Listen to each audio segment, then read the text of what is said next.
NTD Newsroom, I'm Fiona G. Israel identifies 2 embassy staff members shot dead outside a D.C. museum. Police say the suspect, now in custody, yelled "Free Palestine" during his arrest. Hear the White House's response. On Capitol Hill, lawmakers have passed the GOP's budget bill after holding another overnight debate marathon. We'll have details on the vote and the changes Speaker Johnson made to unite the Republican Party. A split Supreme Court decision has effectively blocked a planned religious charter school from receiving taxpayer funding. We'll have those details. The Chinese regime's growing overseas influence.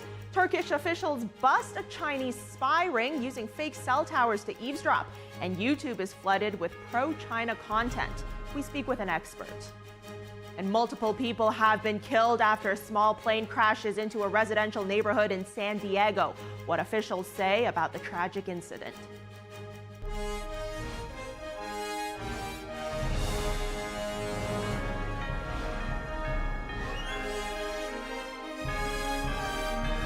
This is NTD Newsroom, live from our global headquarters in New York City. An update on a tragic shooting. Israel has identified the victims of last night's D.C. shooting outside a Jewish museum as Aaron Lishinsky and Sarah Milgram. Lishinsky was a research assistant, and Milgram organized visits and missions to Israel. Aaron Lishinsky and Sarah Lynn Milgram, 2 young representatives of the State of Israel, were murdered a few hours ago in an horrific terrorist attack in Washington. I spoke this morning with Daniel, Yaron's father. I told him that his son was a warrior on our diplomatic front that felt just like a soldier in the battlefield. Israel says there has been an unprecedented wave of terror attacks and attempts against Israeli missions around the world. It says mission representatives are targets of anti-Semitic terrorism. NBC News reported that Lishinsky held a German passport. His LinkedIn page says he moved from Nuremberg to Israel at 16 and later worked at the Israeli embassy in Washington. German Chancellor Friedrich Merz strongly condemned the 2 killings. NTD's Daniel Monahan has the details on the deadly attack and the investigation. A man is in custody after allegedly killing 2 Israeli embassy staff members outside an event at the Capitol Jewish Museum in Washington, D.C. Wednesday night. We're going to stand together as a community in the coming days and weeks to send a clear message that we will not tolerate anti-Semitism. Police say 30-year-old Elias Rodriguez from Chicago opened fire on a group leaving the museum around 9 p.m., fatally shooting a man and a woman. Both were found unresponsive and later pronounced dead. Prior to the shooting, the suspect was observed pacing back and forth outside of the museum.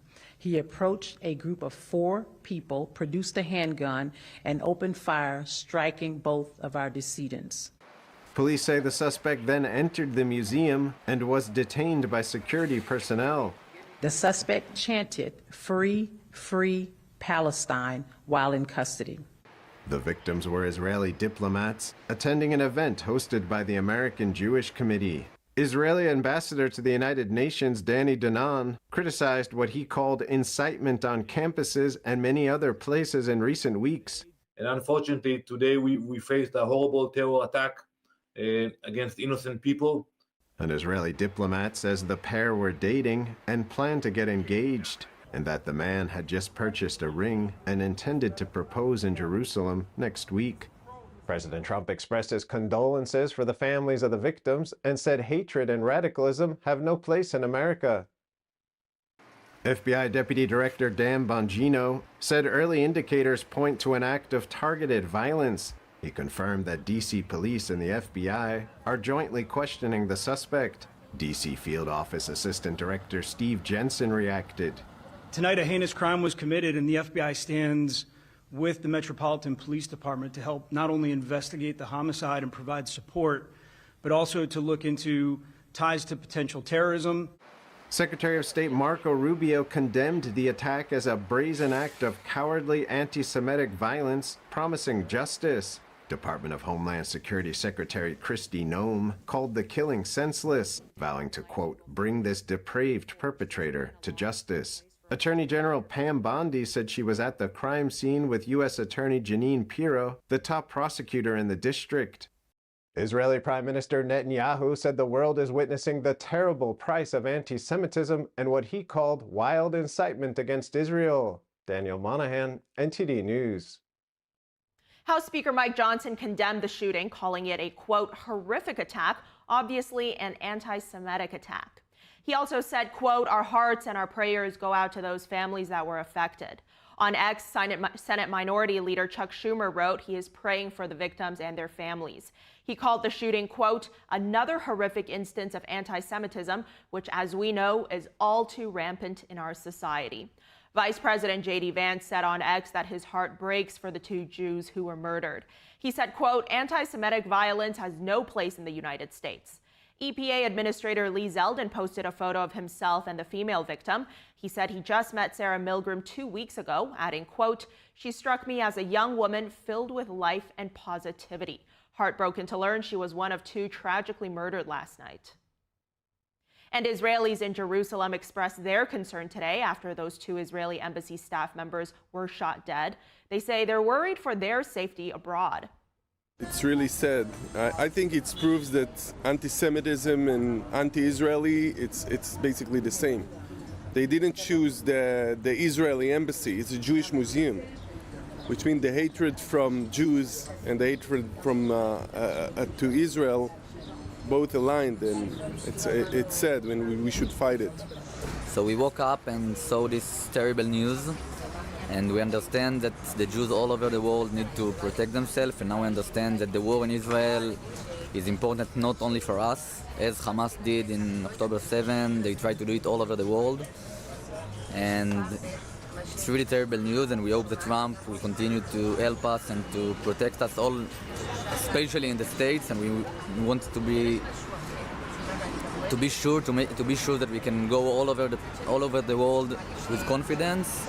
So I just don't know what to think anymore. It just seems like nobody thinking normally, reasonably. I don't know. I have to admit that I'm an Israeli, and it makes me feel like I'm afraid. I'm afraid to go abroad. I'm afraid to, I don't know where it's going to come from. I have kids. It's just going to make me afraid. Israeli embassies around the world immediately stepped up security. Officers of the New York City Police Department's Counterterrorism Bureau guarded the Temple Emmanuel, the first Reform Judaism congregation in New York, and the Consulate General of Israel today. Attorney General Pam Bondi told reporters that authorities believe the suspect acted alone. The subject is in custody and was interviewed last night. FBI agents were seen at his apartment in Chicago today, where law enforcement blocked off the street. The FBI believes there is no ongoing threat to the public at this time. And on to the Middle East, where Israel says it likely killed one of the Hamas terror group's most elusive leaders. Here are those details. Israel may have taken out another key figure in Hamas's leadership. Mohammed Sinwar, believed to be a top Hamas commander and the brother of Yahya Sinwar, was targeted in a massive Israeli strike on the European hospital in Khan Yunis last week. The Hamas-run Palestinian Ministry of Health says 28 people were killed, more than 50 injured. Israeli Prime Minister Benjamin Netanyahu said Wednesday Israel has now killed several top Hamas figures.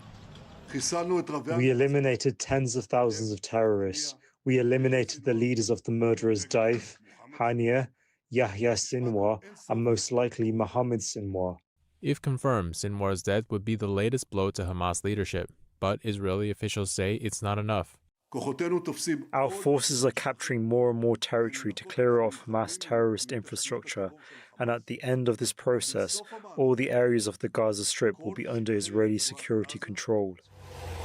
Netanyahu said Israel is open to a temporary ceasefire for the release of more hostages. He also said the war in Gaza will continue until Hamas is disarmed and expelled from Gaza. He also spoke positively about President Trump's resettlement proposal.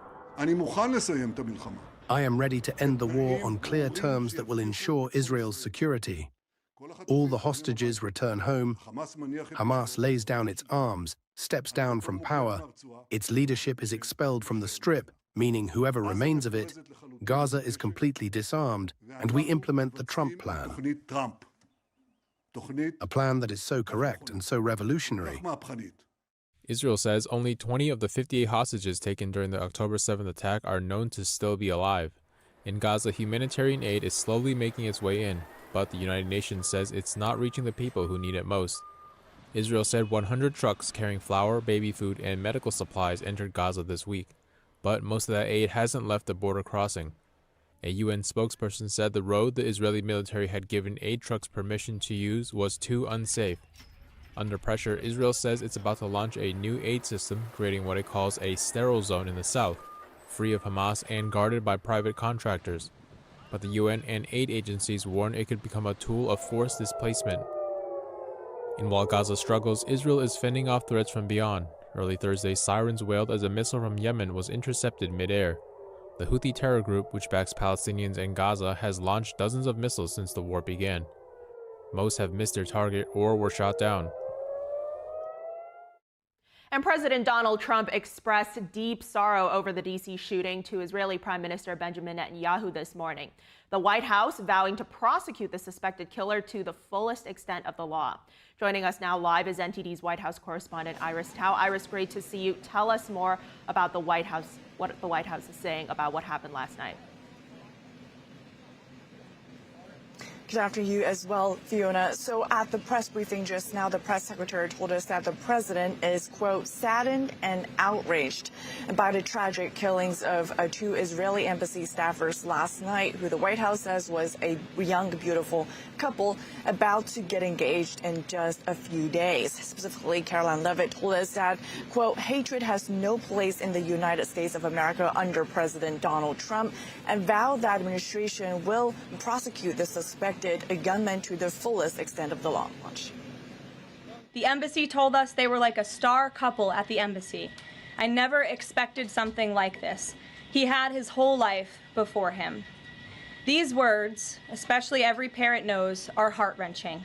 The evil of anti-Semitism must be eradicated from our society. I spoke to the Attorney General this morning. The Department of Justice will be prosecuting the perpetrator responsible for this to the fullest extent of the law. Hatred has no place in the United States of America under President Donald Trump. And the White House also told us that this morning President Trump spoke with Israeli Prime Minister Benjamin Netanyahu. The topics, of course, includes the murders in D.C. last night of the Israeli embassy staff. The Prime Minister's office, in a statement, says that Trump expressed, quote, deep sorrow over what happened last night. And then Netanyahu thanked President Trump for what he's been doing to making the efforts against manifestations of anti-Semitism in the United States. And meanwhile, the latest updates from the FBI says that the FBI is aware of, quote, certain writings allegedly authored by the suspect, and they hope to have updates as soon as possible to the authenticity very soon.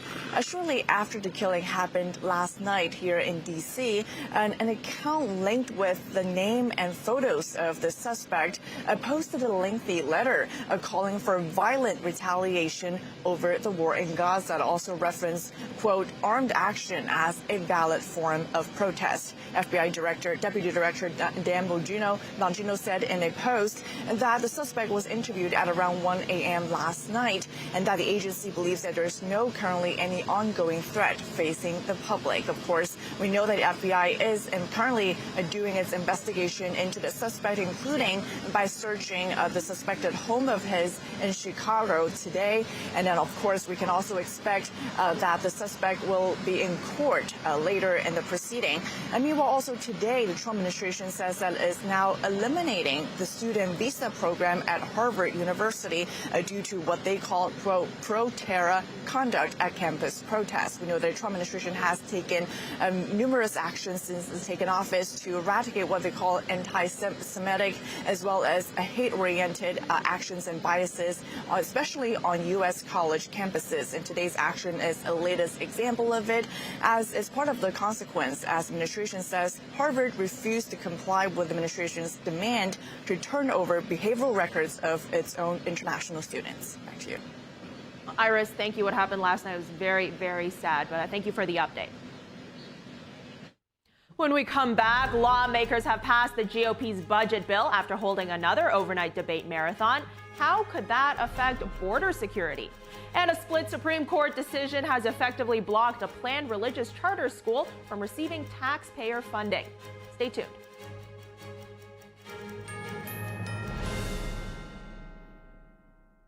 Supermodel Cindy Crawford doesn't just walk the red carpet, she rocks it. At 58, she steals the show and wows the press. Hollywood Life exclaims, Cindy Crawford has never lost her stunning glow. While Page 6 raves, she's still as gorgeous as ever. What is Cindy's secret? It's meaningful beauty. And now with new advanced formulas, it's better than ever. Watch as the appearance of lines and wrinkles are diminished in just weeks. It's no wonder everyone's talking about meaningful beauty. My makeup artist said, your skin has been looking great lately. What products are you using? And I said, I'm using Meaningful Beauty. And she said, really? I've tried Meaningful Beauty before. I love those products. And then the other lady down in the trailer said, I use Meaningful Beauty. I love it. Our new and improved formulas deliver age-defying ingredients even deeper into the skin where wrinkles begin. And this brand new offer is Cindy's most exciting ever. Because when you order, you'll get Cindy's exclusive Super Brightening Duo, a $120 value absolutely free. First, you'll get 60 of our Revive and Brighten eye masks, the celebrity secret that visibly smooths, awakens, and restores the area around your eyes. Next, discover the power of our Vitamin C Biphase Brightening Oil for an immediate boost of glamour and glow. I'm not ashamed to say I am 53 years old. Thank you, Cindy. The total effect of this free gift package? A red carpet ready complexion.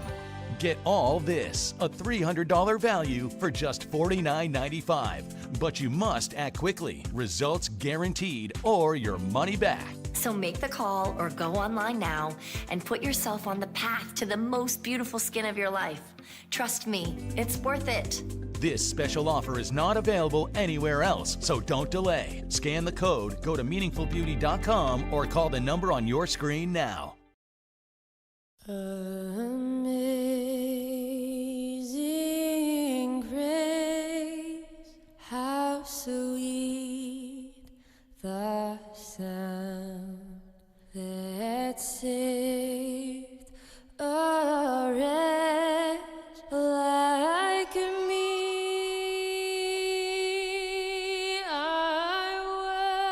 They're just young people, hungry, homeless, and vulnerable. Covenant House is helping young adults facing homelessness. We're providing safe shelter to thousands, but the need is overwhelming. Please call or go online now. With your gift of $19 a month, we'll send you this blanket as a reminder of the comfort your gift provides a young person tonight. You'll provide safe shelter, hot meals, and medical care. Call the number on your screen or go online to safeplacetosleep.org.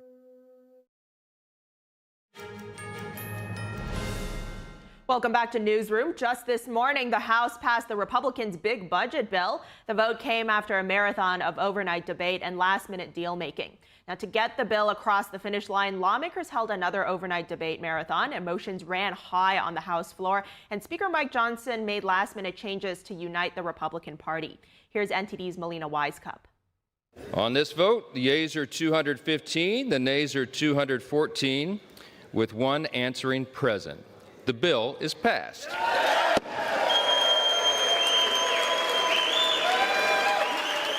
The vote came after a marathon of overnight debate and last-minute deal-making. Two Republicans, Congressman Thomas Massie of Kentucky and Congressman Warren Davidson of Ohio, voted against it. The more than 1,000-page bill makes Trump's 2017 tax cuts permanent, eliminates tax on tips, raises the nation's debt limit by $4 trillion, and boosts funding to help Trump carry out his immigration plans. Today, the House has passed generational, truly nation-shaping legislation to reduce spending and permanently lower taxes for families and job creators, secure the border, unleash American energy dominance, restore peace through strength, and make government work more efficiently and effectively for all Americans.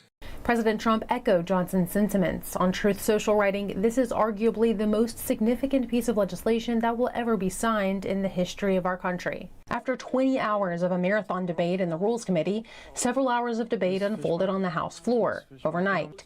Republicans pointing out what they see as strengths of their budget bill, Democrats expressing strong opposition. In this bill, SNAP, the Supplemental Nutritional Assistance Program, will experience more than $300 billion in cuts, the largest cut to nutritional assistance in American history. When is somebody going to finally do something about the fraud so that I feel comfortable that if I'm funding my government, it's going to go to help the people who deserve it, and not some 35-year-old kid who's fully able-bodied who's sitting in his mom's basement playing video games, getting over $40,000 in taxpayer-funded benefits while you're working 2 jobs. House Speaker Mike Johnson made last-minute changes to secure his party support. State and local tax deductions are increased for those living in high-tax states, and Medicaid work requirements will take effect next year instead of in 2029. Medicaid would no longer cover gender transition treatments for children or adults, and it rolls back tax credits for renewable energy sources. Some Republican senators have signaled their opposition to some parts of the House's bill, like the Medicaid portion. Senate Leader John Thune wants to make changes to the tax portion, and some senators have said they want to break apart the House's bill and pass the pieces separately. Reporting from Washington, D.C., Melina Weiskup, NTD News. Let's go back to that tragic shooting and killing of 2 Israeli embassy workers in D.C. last night. The victims and suspect have all been identified, and the shooting has now reignited the already heavily discussed topic of growing rates of anti-Semitism. We're now bringing on Zvika Klein, editor-in-chief of the Jerusalem Post. Zvika, it's great having you on. Let's talk about these 2 young victims here. Yaron Lashinsky, 30 years old, Sarah Milgram, just 26. Walk us through what was going your mind, yesterday as you first heard about what happened, and then today as more information came out. I mean, this was a young couple that was just about to get engaged. Right, exactly. So first of all, thank you for having me. So here in Israel, it's actually the same day. We really woke up in the morning today, Thursday, and heard the reports, which were very tragic. These are 2 young staffers, as you mentioned, in the embassy. We're about to get engaged. The Israeli ambassador, Yechiel Leiter, just spoke a few hours ago about the fact that Yaron actually bought an engagement ring for Sarah, and they were planning on getting married. So it's a very tragic situation. And also, I think one of the important things is they weren't leaving the embassy; they were leaving an event at the Jewish Museum. And I think the attacker, the 30-something-year-old attacker from Chicago, was not necessarily looking for an Israeli, though he did, that was, according to reports, his motive, but he was actually looking for Jews at a Jewish event. Now it so happens that they're not necessarily both Jewish. One of them is an evangelical Christian supporting Israel. But I think that was kind of what this attacker was looking for people who were Jewish, because he assumed that they supported Israel, which is true in this sense. Right, and when you look at that photo of the 2 of them smiling there, it's a very beautiful, young, bright couple. And we've heard from people who knew them, who are acquaintances or friends, and they said, people at the embassy, they all knew about them. They were almost like a star couple at the embassy. Sarah Milgram, she was supposed to visit Israel later this week. That's where her boyfriend was going to propose to her. Now, her father said in an interview with the New York Times after the shooting that he found it ironic that he was worrying for his daughter's safety in Jerusalem when she was ultimately killed right here in America.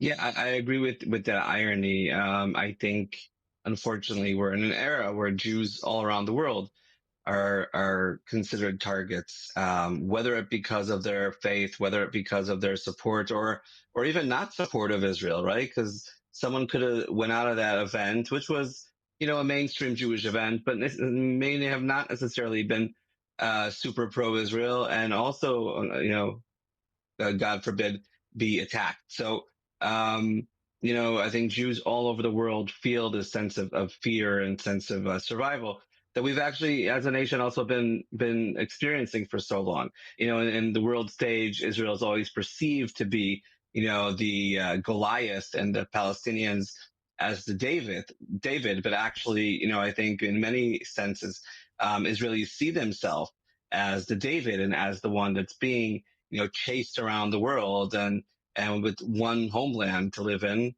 but even there, not totally in safety. Right. And we've seen administration officials, lawmakers all offering their condolences. We've got EPA Administrator Lee Zeldin saying he just met Sarah a few weeks ago, and now she's gone. We got Secretary Rubio, President Trump as well. They all expressed their condolences and called for an end to anti-Semitism here in America.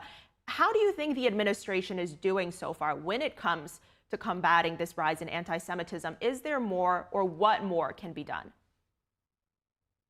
So first of all, we forget this administration is really so fresh because they're just, getting a lot done or speaking about a lot of things. I think one thing they definitely kind of, put their tasks to is to combat anti-Semitism. I can't say, other administrations also spoke about it and tried to combat.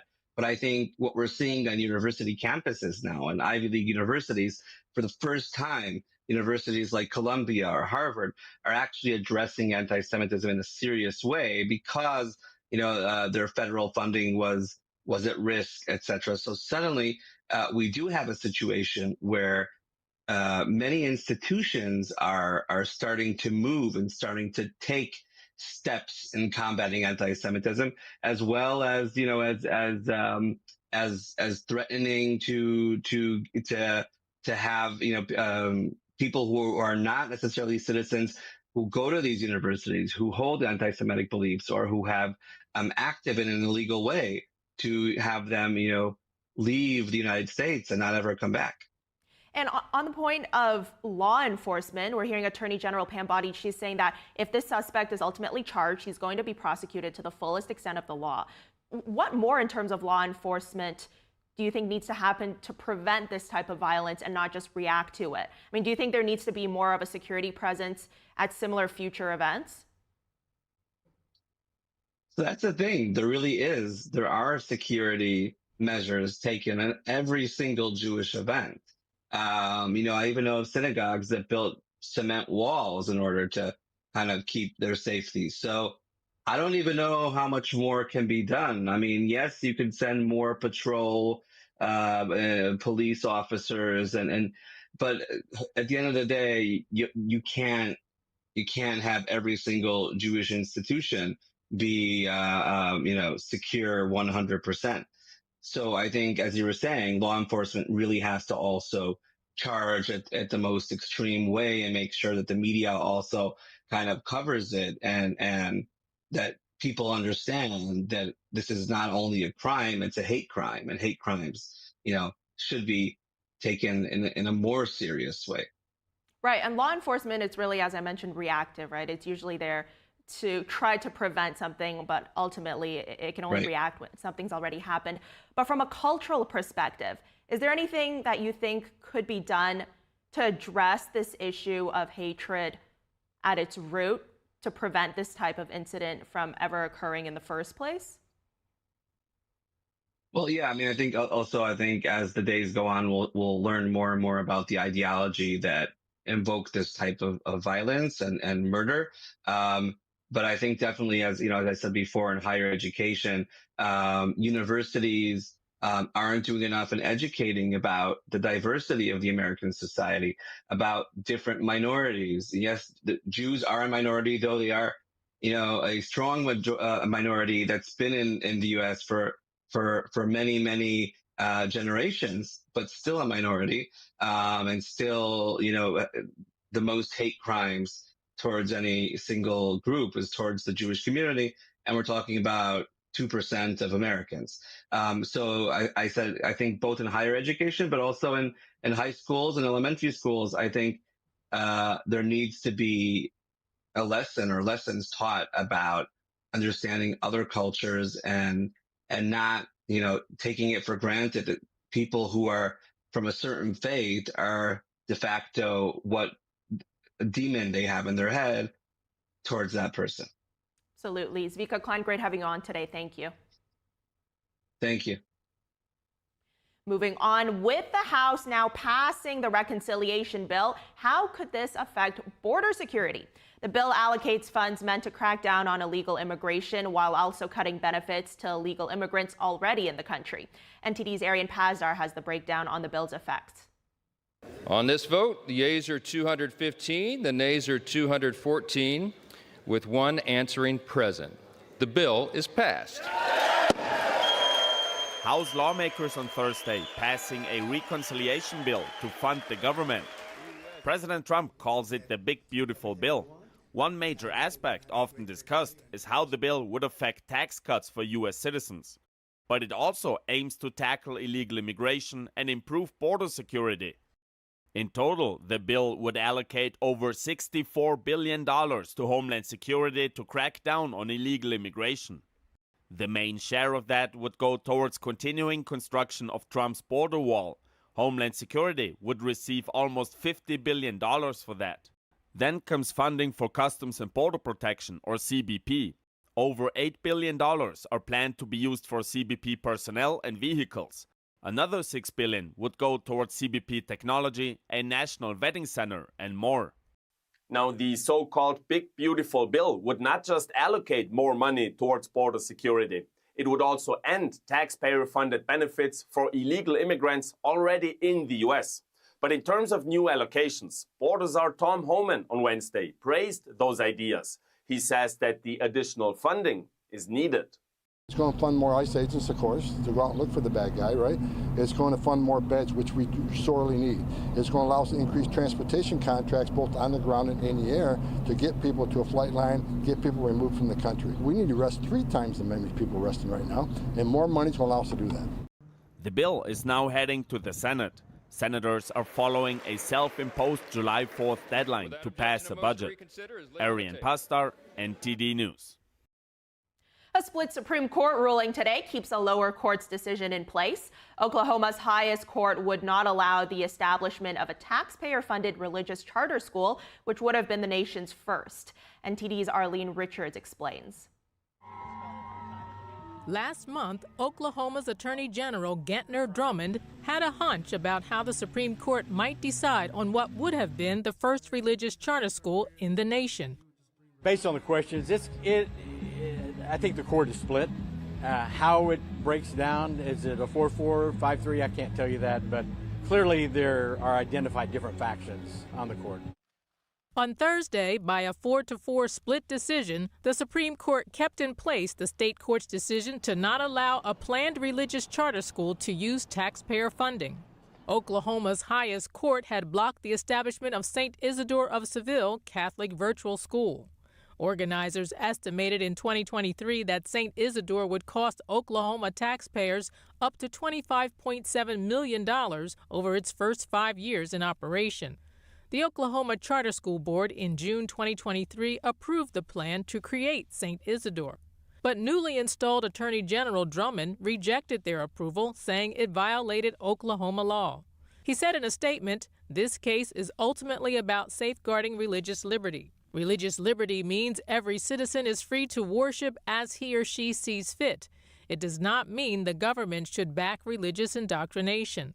Advocacy group Alliance Defending Freedom sued the state on behalf of the board. It claimed the state's decision violated the First Amendment. Attorney Jim Campbell explained why last month. In this case today, the court was asked to decide a very simple question. The question is whether the state can create a program, invite private groups to participate, and tell religious groups and religious groups alone that they can't be a part of the program. The simple answer to that question is they can't do that because the First Amendment, specifically the Free Exercise Clause, protects the right of religious organizations to be treated equally with others. Charter schools historically receive government funding, but they operate independently of the established state school system. The school planned to integrate religion into its curriculum, which would have made it the first charter school to do so. Justice Amy Coney Barrett recused herself from the case, leaving 8 justices to decide the outcome. When there is an even ruling, the lower court decision stands. Arlene Richards, NTD News. A plane crash in a military housing neighborhood in San Diego early this morning has left at least 2 people dead. Video captured by a local resident showed a fiery scene after jet fuel ignited several nearby vehicles and homes. Local officials provided an update on the incident. So crews arrived on scene, the initial crews that found multiple houses and cars on fire. We had reports of a plane that had crashed in the neighborhood. It was unknown whether it was a military or a private plane. When they got on scene, they initiated quick attack of the fire and upgraded this to what we call an Alert 5, which is a plane off the field, followed by a second alarm, so we had enough units on scene. We were able to work with San Diego PD, evacuate homes across the region as we came through here and evacuate everything to the south of us. We were able to knock down those fires. At this time right now, we were able to say that no one was transported from the scene. So we don't have anybody that was transported off the scene, which is great news for us on this one. Fire was knocked down. We do have one stubborn car fire that will not go out to the south of us. So if you do see little wisps of smoke behind there, that's what that's from. At this time, we're continuing to fight the fire on that car fire. Everything else is out from the homes down the way. Flames could be seen engulfing multiple vehicles as their alarms rang out into the early morning. Authorities said 5 people from a single family were hospitalized for smoke inhalation. Another person was treated at a hospital for injuries sustained while fleeing out of a window. 2 others were treated for minor injuries at the scene. The aircraft was reportedly a Cessna. The private jet is commonly used for business travel and can carry 8 to 10 passengers. The commanding officer of the San Diego Naval Base, Captain Bob Healy, had this to say. This is one of the largest military housing units in the world. Certainly we have a lot of military families that are impacted. Again, want to send our condolences and thoughts and prayers to all of those impacted by this. Our foremost concern right now is to make sure that we have the safety of our families who reside in the neighborhood behind us. We are doing that down the street at Miller Elementary. We really appreciate the local cooperative efforts to make sure that our military families are taken care of. So that'll be primary going forward. And again, our thoughts and prayers going forward. So thank you very much. Coming up, a closer look at the Chinese regime's growing overseas influence. Turkish officials bust a Chinese spy ring using fake cell towers to eavesdrop, and YouTube is flooded with pro-China content. We'll be right back.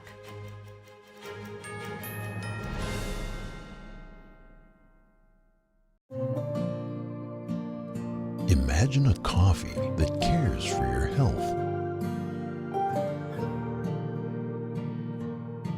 Expertly fermented with a 50 enzyme complex to enhance flavor and remove bitterness.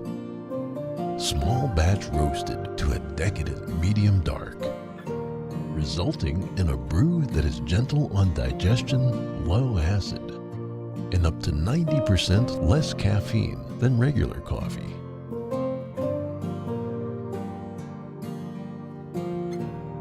Try America's first enzyme fermented coffee today.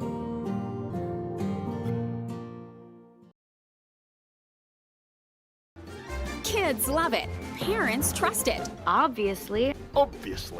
Explore GJW Plus Kids Series and Ganjiang Campus courses led by expert educators. This is spectacular. Children will learn values like respect, responsibility, and knowledge in language, science, and more. Wow. All while having fun. Perfect. Subscribe today at GJW Plus Kids, where learning meets fun.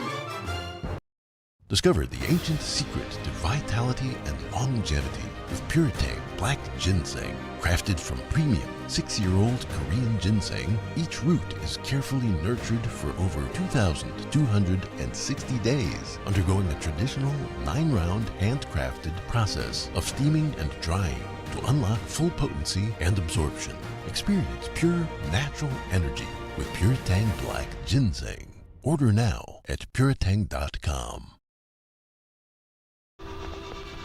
Being a cowboy, I don't know anything different from when I was 3 or 4 years old. I did tough things. I thought everybody needed to do tough things, and if you didn't, I didn't have time for it. I had a very successful career at a very young age, and life was fast. I was preparing physically. I wasn't doing anything mentally on the inside. And then I got hurt. I wanted to be better as a person. And I really dug into mental health. I start my day with 20-minute workouts. I live life 8 seconds at a time. Horses are so therapeutic. They know what you're feeling. When you're nervous, they're nervous. He won't say it back, but we're pals. I take a lot of responsibility in taking care of my kids, my family, being there for them. You're gonna have tough days. Everybody does. Find a place to stop and just breathe. Love your mind.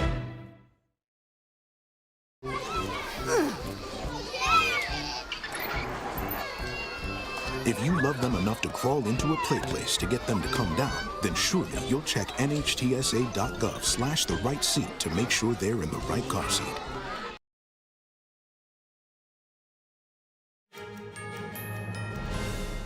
Thanks for staying with us. Turning now to the Chinese Communist Party, or CCP's, overseas influence operations. The Epoch Times has a new report out about how the Chinese regime has flooded YouTube with its propaganda efforts, especially by using English language content about China. Now, this is part of the CCP's unrestricted warfare doctrine, and the goal here to depose and replace the United States as the world's leading superpower.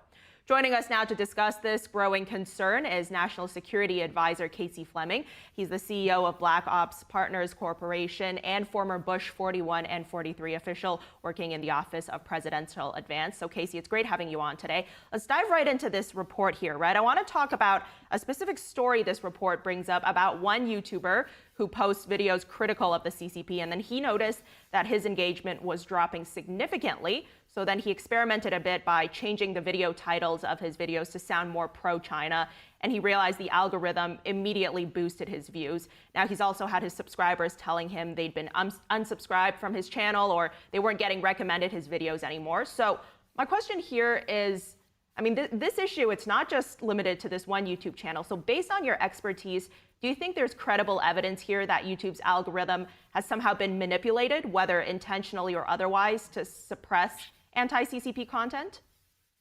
It's absolutely very possible, and it's happening across most media platforms that you're seeing these algorithms that are pro-China, actually pro-CCP, and anti-US. So it inflates the CCP propaganda while deflates the US position in the world. So it's not just on YouTube that we're noticing it. We're noticing it on many, many other platforms, social media as well as mainstream. Well, Google, which owns YouTube, it's over the years removed well over 100,000 CCP-linked accounts from their platforms. These are accounts that are identified as being part of the regime's influence operations.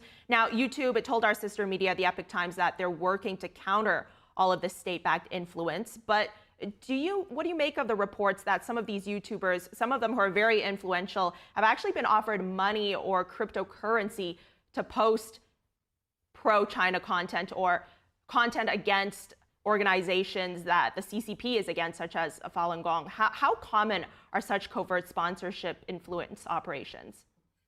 It's getting to be more and more common, and it's very common day that it's happening. It happens with protests in the streets around the world. They're paying protesters to inflate the message or to carry the message that the propaganda and the narrative requires.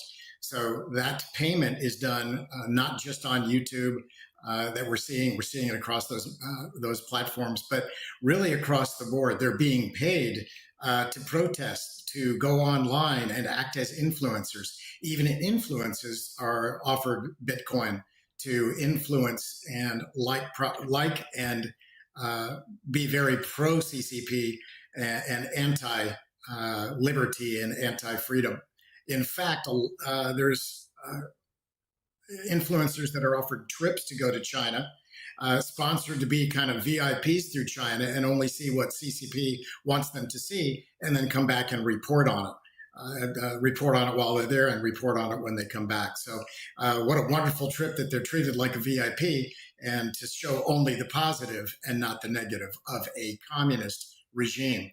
Again, people need to understand this is a communist regime, and its arch enemy is freedom and liberty, and it cannot coexist with freedom and liberty. So it is not just that the CCP wants to replace the United States on the world stage. They want to completely defeat and take over the United States. And the CCP will never coexist with any other entity. Well, how effective are these types of influence campaigns really when it comes to swaying public opinion in a certain direction?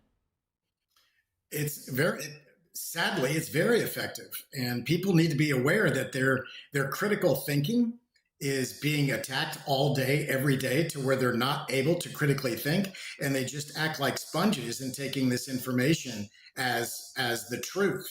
And that just goes, it's on any social media platform, and they have to understand that it's their critical thinking that is being attacked and eroded to where they really just accept whatever comes across the channel. And it doesn't matter really what channel it is, because the CCP is solid in most and actually all top channels of social media. It's weaponized against the United States. Social media is a weaponized platform. That's what we've seen over the years, and it's becoming even more weaponized. Then you have to add in the capability of artificial intelligence that basically makes it exponential from that standpoint. But it's a very serious concern. It's cognitive warfare, and that's part of the unrestricted warfare. The large umbrella is unrestricted warfare. Well, I got to say, I'm really glad. My parents always told me, don't believe every single thing you see online. But from a national security perspective here, Casey, I think it's very concerning that the Chinese regime, which is very much adversarial to the U.S., is able to exploit such a hugely popular American company like YouTube. It's standard operating procedure. They use money. If they don't do it with money, they use blackmail. They do honey potting. They do numerous things. They mostly achieve that. Well, they absolutely have achieved their goal, but in certain cases, they have a saying, old Chinese proverb, water will always find its way downhill. Past a tree, past a rock, but water will always find its way downhill. And that applies to their espionage. So this is really, nobody will really come out and say it, but those of us in the top, the front line and the top of the pyramid in national security will tell you this is what World War III looks like. This is exactly what World War III looks like. And the CCP fully intends to win it without ever having to go to a hot war or a conventional war. What I would like every parent to know, and every adult to know, that every time you pull that phone up to your face, envision it to be a loaded gun. We are actually at that point in our society with the effect of technology, the addiction of social media and technology. And so when you pull that phone up to your face, you realize it is not this innocuous, fun device. It is a weapon that your enemy is using against you. So again, when you pull that phone up to your face, envision, or your child's face or grandchild's face, envision that to be a loaded gun. That's really what we want you to know from a national security standpoint. Okay, well then how could or how should YouTube or other platforms respond when these foreign regimes exploit algorithms to push propaganda? Well, YouTube, which is Google, in my opinion, is a U.S.-based company. Therefore, it is obligated to defend the Constitution on the right of free speech, but at the same time, not false free speech and communist regime using our open systems and our open society against us. And so we have to protect ourselves from that. And the problem is the government is way behind the curve. Our Bill of Rights came out 230 plus years ago. It doesn't cover the electronic piece of it. So there needs to be an electronic Bill of Rights. So it stands up for the Constitution and the Bill of Rights with person's individual data and their right to privacy, and also in a defense mechanism. because it's being used as a weapon of war. And as every day goes on, and with artificial intelligence and algorithms and big data and so on, it's even becoming more and more of an effective weapon. And let me also say, to our young children's minds, the human brain does not finish developing until age 25. So the prefrontal cortex is still developing until that age. So parents must protect that brain up until 25, and then the brain can start to protect the person or the child at that point. You can reference Dr. Daniel Amen, who has scanned nearly 300,000 brains, and he's the leading authority on brain development and so on. And that, again, is Dr. Daniel Amen, A-M-E-N. So all these things are combined, and you're seeing that people need to understand that they are in a war, and this is what World War III looks like. Yeah, and some of those reports you're talking about, those scientific reports, it's scary what's coming out of those things about what smartphones can do to the brain. But Casey, let's talk about another Chinese infiltration operation. We just heard Turkish intelligence announcing that it caught another Chinese spy ring that was setting up fake cell towers to eavesdrop on Uyghurs and Turkish officials in the country. I think I might know your answer to this, but are you surprised by that? Zero surprised. It's also happening in the United States and in Canada and the UK and around the world. The Chinese Communist Party is at war with the West and with the United States as their mortal enemy. Communism cannot exist with liberty and with freedom, because liberty and freedom rendered communism obsolete. And when I'm saying communism, I'm also talking about Marxism and socialism, and grandly illustrated and shortened that Marxism and socialism are the weakening and the softening of society, and communism is the hammer that takes it down. The CCP is the grand puppet master of this movement, of this world war, and underneath it is Russia, Iran, Pakistan, North Korea, several others, and underneath Iran are the terrorist organizations. So this is what World War III looks like. This has been building for many, many years, and in fact, Wall Street has been helping fund it. We help fund it as individuals by voting every day with our wallet. Every dollar spent in China or companies invested in China is investing in the demise of democracy and freedom, and the demise of our children having to go to war.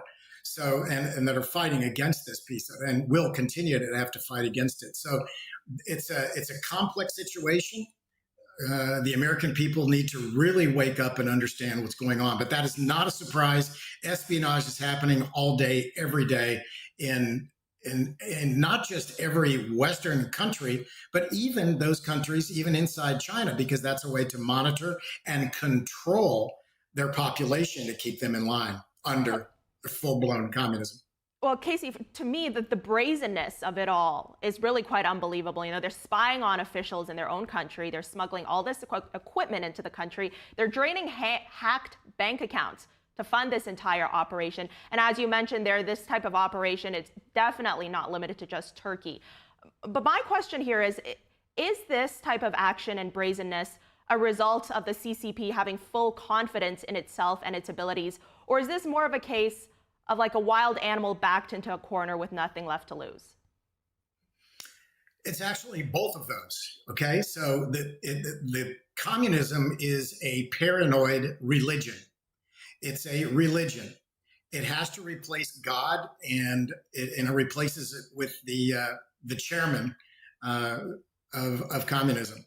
So to keep that religion going and keep it working, they've got to eliminate all threats to that religion and to that leadership, that communist regime. So that's really what's going on behind the scenes. So if you've got any dissenting voices, they are attacked full frontal, stealth-wise, as we mentioned before. It's done through unrestricted warfare, just below the surface where it's not really noticeable. But the brazenness shows the maturity of the Chinese Communist Party after decades of building unrestricted warfare for eventual takeover of the Western world. and eliminating freedom. And that's what that means. That means eliminating freedom. So what does that mean? I get that question a lot. What does that mean to me, Casey? And well, the answer is, do you like to go to movies? You're only going to watch movies that are propaganda and that are passed through the communist regime. Anything on your cell phone, your smartphone, information, education taught to your children, all that is now part of a communist regime. You don't have freedom anymore. And incidentally, the Americans will be reduced down to basically slave labor. I hate to say it. It sounds very, end of the world type of stuff, but that's exactly where we are today. And the more that the CCP comes out on their successes and their brazenness and their advancement and maturity into their strategy of unrestricted warfare, the more we are coming out and telling everybody and telling everyone what the truth really is. Well, I think that this should really be a blaring red warning bell to the U.S. and other free democratic governments. But Casey Fleming, extremely important conversation to be having. Thank you for joining us today. Thank you for having me. Moving on, the Army is preparing to celebrate its 250th birthday in grand fashion with tanks, troops, and a parade through the nation's capital. The Department of Defense said the first M1A2 Abrams tanks began rolling out of Fort Cavazos, Texas yesterday, bound for Washington, D.C. Most of the journey will happen by train, with Fort Cavazos relying on its in-house rail yard facility to move the 140,000-pound tanks. Around half the vehicles in the parade will come from Fort Cavazos, including Bradley fighting vehicles, Strykers, Paladin howitzers, and about 1,800 soldiers. According to the Department of Defense, the event on June 14th will feature military demonstrations and a festival on the National Mall with fireworks, music, and a fitness competition. The Army expects as many as 200,000 people at the celebration, which is now projected to cost between $25 and $45 million. The parade was added late in the planning process and echoes a similar event President Trump proposed during his first term. When we come back, the Trump administration has revoked Harvard University's ability to enroll international students. We'll have that and more when we come back. Stay with us.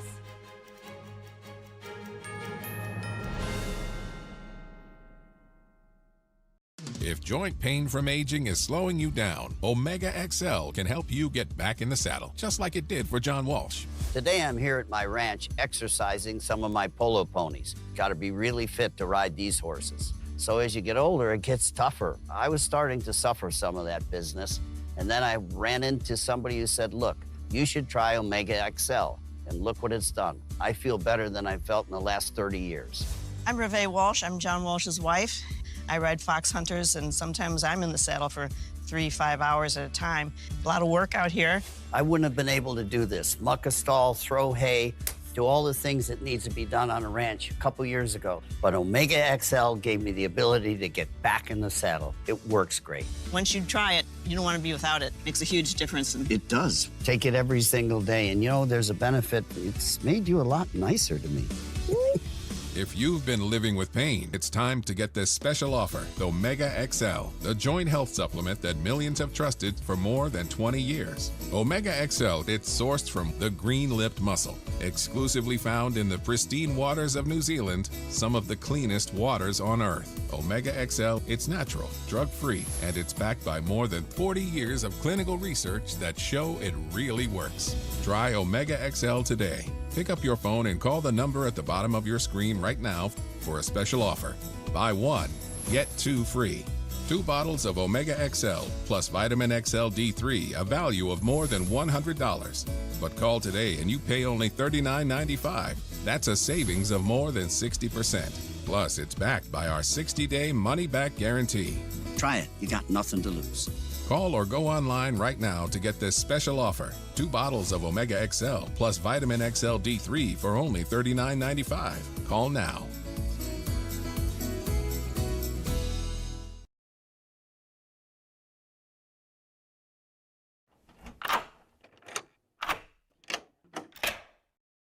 I'm Jonathan Lawson. If you're 50 to 85, please listen closely. The lock I want to talk to you about isn't the one on your door. It's a rate lock for your life insurance that guarantees that once you're insured, Your rate can never go up at any time for any reason. Many policies you see don't have one, but you can get a lifetime rate lock from Colonial Penn. This plan was designed for people on a fixed income with coverage options that start at $9.95 a month. That's less than 35 cents a day. Your rate is locked in for life. Coverage can never be canceled, and your acceptance is guaranteed. You cannot be turned down because of your health. See for yourself. Call for an information kit and gift. Both are free with no obligation. Call 1-800-624-6556 for your free information and your free gift. That's 1-800-624-6556. 1-800-624-6556. Call now.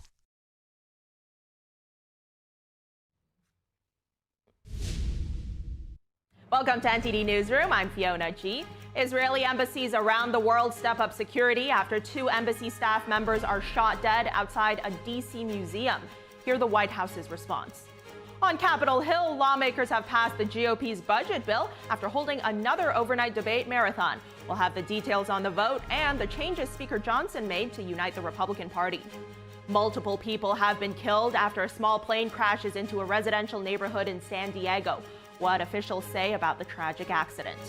A split Supreme Court decision has effectively blocked a planned religious charter school from receiving taxpayer funding. We'll have the analysis.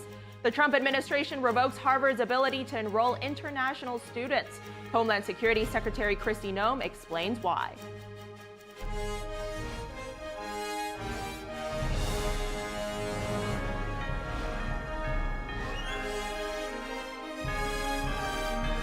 This is NTD Newsroom, live from our global headquarters in New York City. The Trump administration has revoked Harvard University's ability to enroll international students. Department of Homeland Security Secretary Kristi Noem posted the announcement on X. Noem wrote that the administration is holding Harvard accountable. The Homeland Security Secretary accused the Ivy League university of, quote, fostering violence, anti-Semitism, and coordinating with the Chinese Communist Party on its campus. Noem posted, quote, it is a privilege, not a right for universities to enroll foreign students and benefit from their higher tuition payments to help pad their multi-billion-dollar endowments. The secretary also wrote, quote, Harvard had plenty of opportunity to do the right thing. It refused. More than 6,000 foreign students are currently enrolled at Harvard, accounting for more than 1/4 of its student body. Most are graduate students coming from more than 100 countries. President Trump expressing deep sorrow over the D.C. shooting to Israeli Prime Minister Benjamin Netanyahu this morning. The White House vowing to prosecute the suspected killer to the fullest extent of the law. Here's NTD's White House correspondent Iris Tao. At the press briefing just now, the press secretary told us that the president is, quote, saddened and outraged by the tragic killings of 2 Israeli embassy staffers last night, who the White House says was a young, beautiful couple about to get engaged in just a few days. Specifically, Caroline Levitt told us that, quote, hatred has no place in the United States of America under President Donald Trump, and vowed that administration will prosecute the suspected gunman to the fullest extent of the law. Watch. The embassy told us they were like a star couple at the embassy. I never expected something like this. He had his whole life before him. These words, especially every parent knows, are heart-wrenching. The evil of anti-Semitism must be eradicated from our society. I spoke to the Attorney General this morning. The Department of Justice will be prosecuting the perpetrator responsible for this to the fullest extent of the law. Hatred has no place in the United States of America under President Donald Trump. And the White House also told us that this morning President Trump spoke with Israeli Prime Minister Benjamin Netanyahu. The topics, of course, includes the murders in D.C. last night of the Israeli embassy staff. The Prime Minister's office, in a statement, says that Trump expressed, quote, deep sorrow over what happened last night. And then Netanyahu thanked President Trump for what he's been doing to making the efforts against manifestations of anti-Semitism in the United States. I mean, while the latest updates from the FBI says that the FBI is aware of, quote, certain writings allegedly authored by the suspect, and they hope to have updates as soon as possible to the authenticity very soon. Shortly after the killing happened last night here in D.C., an account linked with the name and photos of the suspect posted a lengthy letter calling for violent retaliation over the war in Gaza. That also referenced, quote, armed action as a valid form of protest. FBI Deputy Director Dan Bongino said in a post that the suspect was interviewed at around 1 a.m. last night, and that the agency believes that there's no currently any ongoing threat facing the public. Of course, we know that the FBI is currently doing its investigation into the suspect, including by searching the suspected home of his in Chicago today. And then, of course, we can also expect that the suspect will be in court later in the proceeding. And meanwhile, also today, the Trump administration says that it's now eliminating the student visa program at Harvard University due to what they call pro-terror conduct at campus protests. We know that the Trump administration has taken numerous actions since it's taken office to eradicate what they call anti-Semitic as well as hate-oriented actions and biases, especially on U.S. college campuses. And today's action is a latest example of it, as part of the consequence, as the administration says, Harvard refused to comply with the administration's demand to turn over behavioral records of its own international students. Back to you. And House Speaker Mike Johnson condemned the shooting in Washington, D.C. last night, calling it a, quote, horrific attack, obviously an anti-Semitic attack. He also said, quote, our hearts and our prayers go out to those families that were affected. Meanwhile, on X, Senate Minority Leader Chuck Schumer wrote that he is praying for the victims and their families. He called the shooting, quote, another horrific instance of anti-Semitism, which, as we know, is all too rampant in our society. Vice President J.D. Vance said on X that his heart breaks for the 2 Jews who were murdered. He said anti-Semitic violence has no place in the United States. EPA Administrator Lee Zeldin posted a photo of himself and the female victim. He said he had just met Sarah Milgram 2 weeks ago, adding, quote, she struck me as a young woman filled with life and positivity. Heartbroken to learn she was one of 2 tragically murdered last night. Israelis in Jerusalem expressed their concern today after those 2 Israeli embassy staff members were shot dead. They say they're worried for their safety abroad now. It's really sad. I think it proves that anti-Semitism and anti-Israeli, it's basically the same. They didn't choose the Israeli embassy. It's a Jewish museum, which means the hatred from Jews and the hatred from to Israel both aligned, and it's sad when we should fight it. So we woke up and saw this terrible news, and we understand that the Jews all over the world need to protect themselves, and now we understand that the war in Israel is important not only for us, as Hamas did in October 7, they tried to do it all over the world, and it's really terrible news, and we hope that Trump will continue to help us and to protect us all, especially in the States, and we want to be sure that we can go all over the world with confidence. So I just don't know what to think anymore. It just like seems like nobody thinking normally, reasonably. I don't know.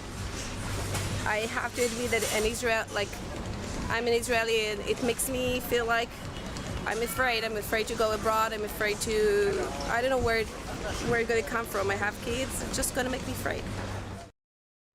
Israeli embassies around the world immediately stepped up security after the incident. Officers of the New York City Police Department's Counterterrorism Bureau guarded the Temple Emmanuel, the first Reform Judaism congregation in New York, and the Consulate General of Israel today. Attorney General Pam Bondi told reporters that authorities believe the suspect acted alone. The subject is now in custody and was interviewed last night. FBI agents were seen at his apartment in Chicago today, where law enforcement blocked off the street. The FBI believes that there is no ongoing threat to the public at this time. Moving on, a split Supreme Court ruling today keeps a lower court's decision in place. Oklahoma's highest court would not allow the establishment of a taxpayer-funded religious charter school, which would have been the nation's first. Here's NTD's Arlene Richards. Last month, Oklahoma's Attorney General Gentner Drummond had a hunch about how the Supreme Court might decide on what would have been the first religious charter school in the nation. Based on the questions, I think the court is split. How it breaks down, is it a 4-4, 5-3? I can't tell you that, but clearly there are identified different factions on the court. On Thursday, by a 4-4 split decision, the Supreme Court kept in place the state court's decision to not allow a planned religious charter school to use taxpayer funding. Oklahoma's highest court had blocked the establishment of St. Isidore of Seville Catholic Virtual School. Organizers estimated in 2023 that St. Isidore would cost Oklahoma taxpayers up to $25.7 million over its first 5 years in operation. The Oklahoma Charter School Board in June 2023 approved the plan to create St. Isidore. But newly installed Attorney General Drummond rejected their approval, saying it violated Oklahoma law. He said in a statement, "This case is ultimately about safeguarding religious liberty. Religious liberty means every citizen is free to worship as he or she sees fit. It does not mean the government should back religious indoctrination." Advocacy group Alliance Defending Freedom sued the state on behalf of the board. It claimed the state's decision violated the First Amendment. Attorney Jim Campbell explained why last month. In this case today, the court was asked to decide a very simple question.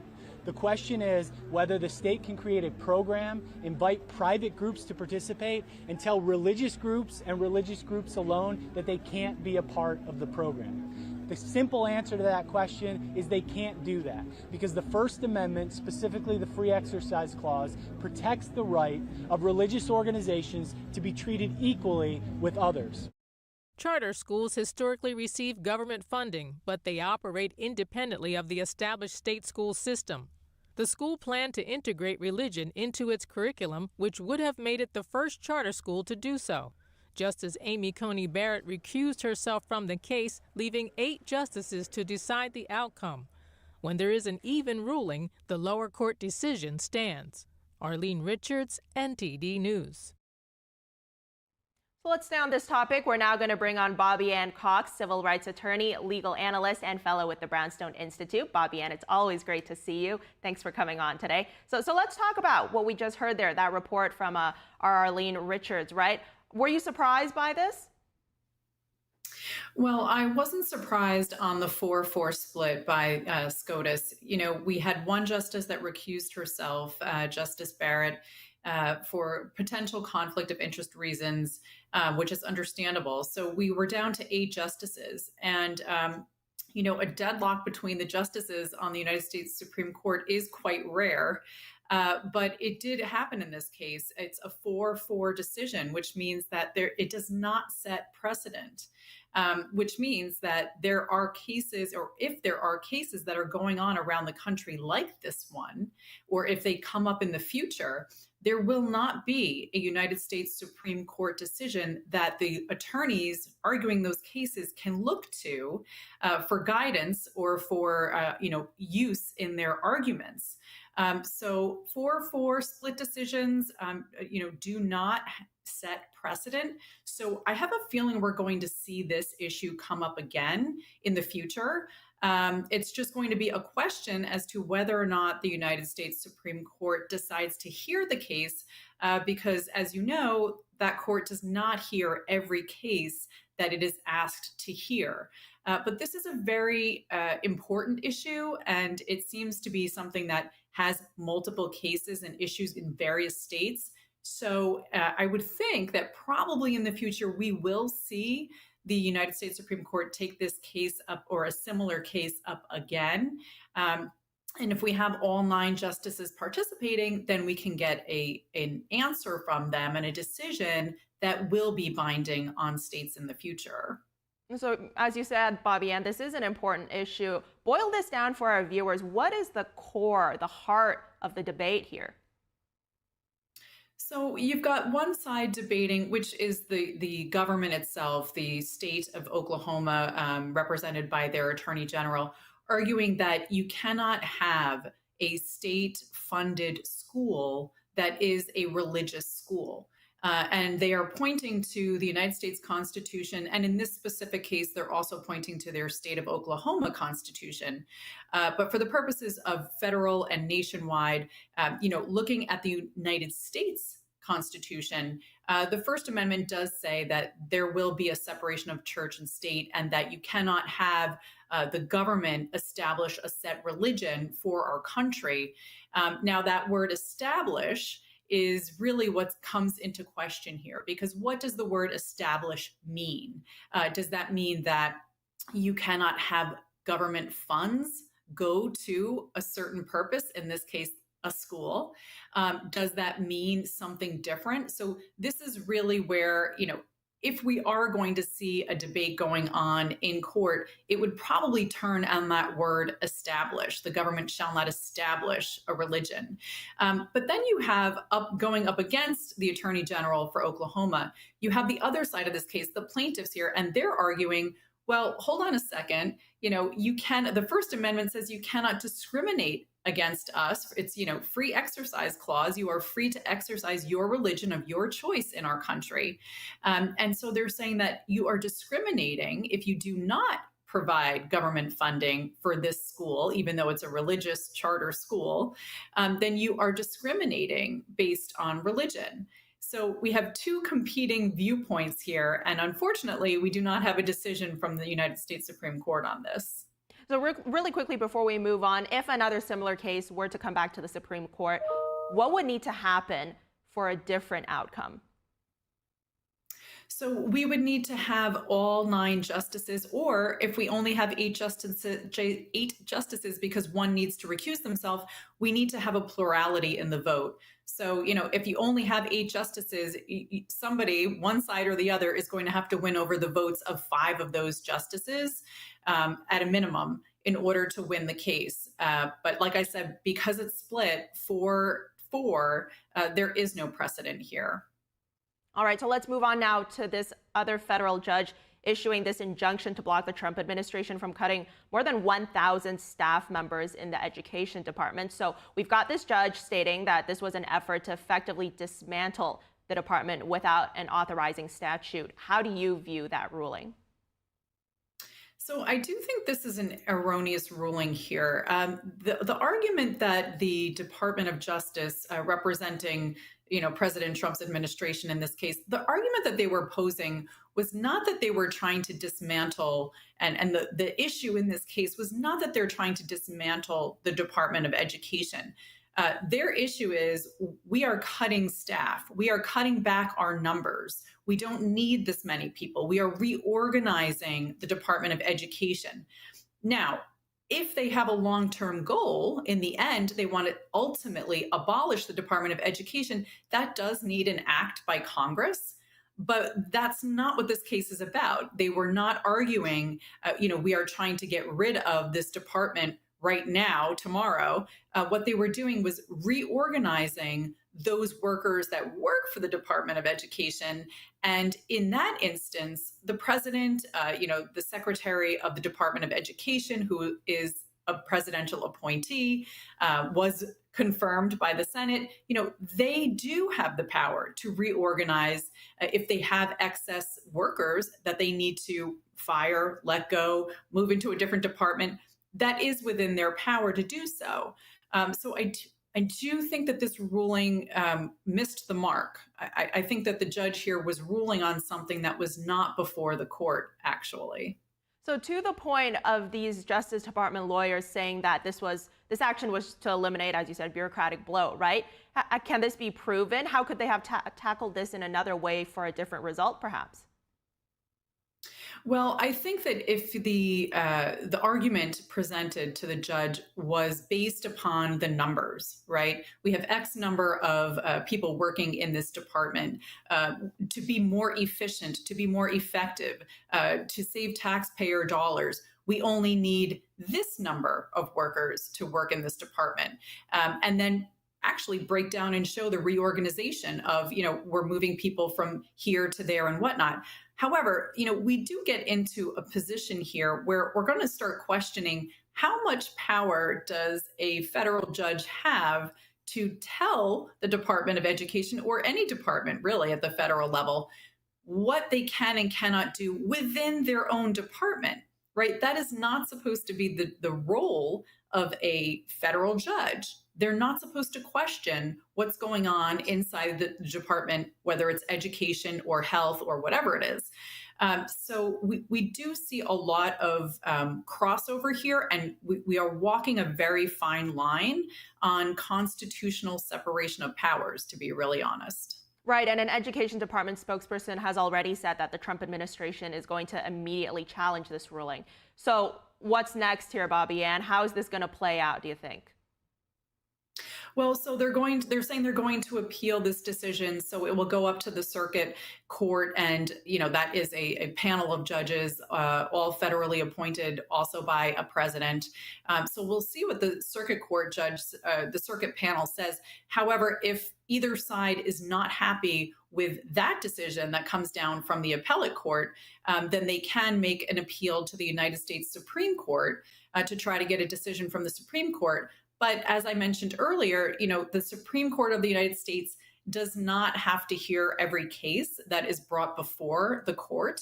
It probably couldn't hear every case because there are thousands of them that are brought before the court each year. So I'm not sure if this will make it to the United States Supreme Court, but certainly they're going to appeal to the circuit court, which is the intermediary appellate court. Yeah, and we'll be keeping an eye on it. Bobby Ann Cox, great having you on as always. Thank you. Thanks, Fiona. When we come back, multiple people have been killed after a small plane crashes into a residential neighborhood in San Diego. What officials are saying about this tragic accident. And lawmakers have passed the GOP's budget bill after holding another overnight debate marathon. But how could this affect border security? Find out more after the break.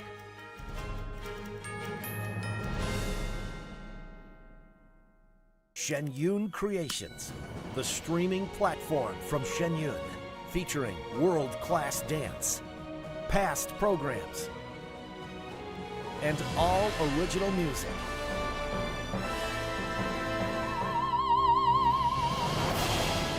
Masterclasses, behind the scenes, comedy, and more. Explore shenyuncreations.com. I didn't ask to lose my mother or to be abused at 5 years old. I didn't ask to be kicked out of my house with nowhere to go. I'm so sorry.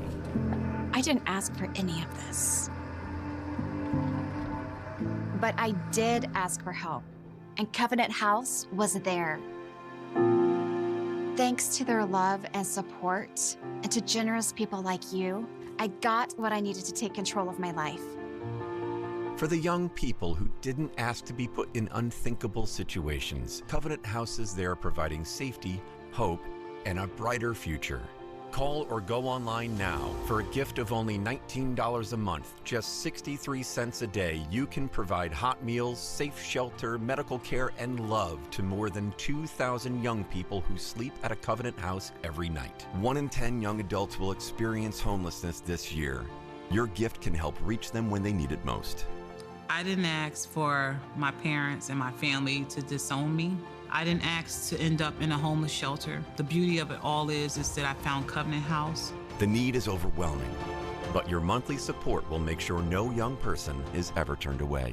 Call or go online right now to safeplacetosleep.org with your gift of just $19 a month. With your monthly donation, you'll receive this soft, comforting blanket as a reminder of the warmth and safety your gift will provide a young person tonight. Covenant House really helped me and really helped mold me into the woman I am today. If there's no Covenant House, where would I be today? Your monthly gift is urgently needed to reach young people in communities like yours who didn't ask to be put in unthinkable situations. Show them they're loved and not alone. Call the number on your screen or go online to safeplacetosleep.org. Hi, I'm Smokey Bear, and I made an assistant to help you out, because only you can prevent wildfires. Hey, Assistant Smokey Bear, call me Papa Bear, because I'm grilling up dinner. Do you get it? Yes, Good job. So, what should I do with all these coals? Don't just toss them out. Put them in a metal container because those embers can start a wildfire. I understand. The stakes are high. Ha ha ha ha. See, Smokey thinks I'm funny.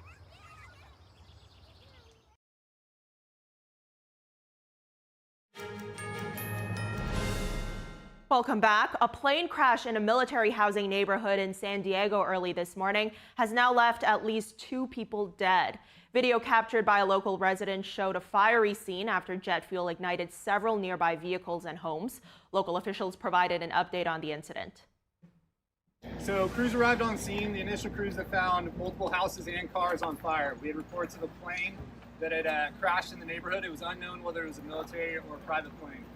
When they got on scene, they initiated quick attack of the fire and upgraded this to what we call an Alert 5, which is a plane off the field, followed by a second alarm, so we had enough units on scene. We were able to work with San Diego PD, evacuate homes across the region as we came through here and evacuate everything to the south of us. We were able to knock down those fires. At this time right now, we were able to say that no one was transported from the scene. So we don't have anybody that was transported off the scene, which is great news for us on this one. Fire was knocked down. We do have one stubborn car fire that will not go out to the south of us. So if you do see little wisps of smoke behind there, that's what that's from. At this time, we're continuing to fight the fire on that car fire. Everything else is out from the homes down the way.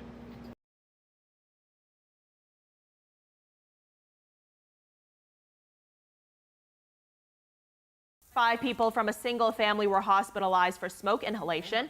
Another person was treated at a hospital for injuries sustained while fleeing out of a window.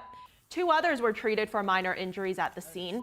The aircraft was reportedly a Cessna. Now, this type of private jet is commonly used for business travel and can carry 8 to 10 passengers. The commanding officer of the San Diego Naval Base, Captain Bob Healy, had this to say. This is one of the largest military housing units in the world. Certainly, we have a lot of military families that are impacted. Again, want to send our condolences and thoughts and prayers to all of those impacted by this. Our foremost concern right now is to make sure that we have the safety of our families who reside in the neighborhood behind us. We are doing that down the street at Miller Elementary. We really appreciate the local cooperative efforts to make sure that our military families are taken care of. So that'll be primary going forward. And again, our thoughts and prayers go out there. So thank you. The House of Representatives passed President Trump's One Big Beautiful Bill after a series of marathon markups and emergency meetings. So now that that's done, what's next in the reconciliation process? Our Washington correspondent Luis Martinez has those details. On this vote, the yeas are 215, the nays are 214, with one answering present. The bill is passed. Congressman Andy Harris, the chairman of the House Freedom Caucus, was the only Republican to vote present, while Congressman Warren Davidson and Congressman Thomas Massie were the only Republicans to vote against the reconciliation bill. There were 2 Republicans who missed the vote. That's Congressman Schweikart and Congressman Garbarino, who actually admitted to having fallen asleep before the final vote. And let's remember, this all happened after the 21-hour-long markup in the House Rules Committee. Take this as a lesson. Don't bet against the House Republicans. We've shown time and time again that we deliver for the American people, especially when it matters most. By taking hold of this historic opportunity, I truly believe we've unlocked the opportunities for generations to come. The bill that passed the House floor cuts $4 trillion in taxes and also $1.7 trillion in government spending. It also increases the state and local taxes deduction cap from $10,000 to $40,000 and also adds approximately $300 billion to defense and border security. To reduce spending and permanently lower taxes for families and job creators, secure the border, unleash American energy dominance, restore peace through strength, and make government work more efficiently and effectively for all Americans. House Minority Leader Hakeem Jeffries stated on Thursday that the passage of the reconciliation bill will make sure that Republicans lose control of the House come 2026. The GOP tax scam represents an assault on the economy, an assault on health care, an assault on nutritional assistance, an assault on tax fairness, and an assault on fiscal responsibility. Speaker of the House Mike Johnson admitted that most certainly the Senate will send back the bill to the House with changes, while Republican senators on Thursday began commenting on the amendments that they wish to see on the reconciliation bill. And borrowing this money just isn't fiscally conservative. I've told him I can support the package if they separate the debt ceiling off and have a separate vote on that. President Trump took to social media to celebrate the passage of the reconciliation bill and urged Republican senators in all caps to pass the bill as soon as possible. Let's remember that the bill also includes $25 billion for President Trump's Golden Dome initiative announced earlier this week. Reporting from Washington, D.C., Luis Eduardo Martinez, NTD News. Now, with the House passing the reconciliation bill, how could that affect border security? The bill allocates funds meant to crack down on illegal immigration while cutting benefits to illegal immigrants already in the country. Here's NTD's Arian Pazdar. The bill is passed. House lawmakers on Thursday passing a reconciliation bill to fund the government. President Trump calls it the big beautiful bill. One major aspect often discussed is how the bill would affect tax cuts for U.S. citizens. But it also aims to tackle illegal immigration and improve border security. In total, the bill would allocate over $64 billion to Homeland Security to crack down on illegal immigration. The main share of that would go towards continuing construction of Trump's border wall. Homeland Security would receive almost $50 billion for that. Then comes funding for Customs and Border Protection, or CBP. Over $8 billion are planned to be used for CBP personnel and vehicles. Another $6 billion would go towards CBP technology, a national vetting center, and more. Now, the so-called Big Beautiful Bill would not just allocate more money towards border security. It would also end taxpayer-funded benefits for illegal immigrants already in the U.S. But in terms of new allocations, Border Czar Tom Homan on Wednesday praised those ideas. He says that the additional funding is needed. It's going to fund more ICE agents, of course, to go out and look for the bad guy, right? It's going to fund more beds, which we sorely need.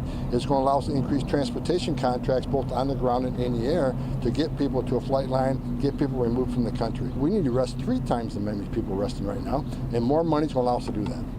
The bill is now heading to the Senate. Senators are following a self-imposed July 4th deadline to pass a budget. Arian Pazdar, NTD News. Moving on now, the FDA will now require COVID-19 vaccines from Pfizer and Moderna to come with new warning labels. The shots already come with a warning about heart inflammation called myocarditis. But Moderna's warning indicates it's a risk for 18 to 24-year-old males, while Pfizer indicates 12 to 17-year-old boys. Moving forward, both shots will increase that range for males 16 to 25 years old.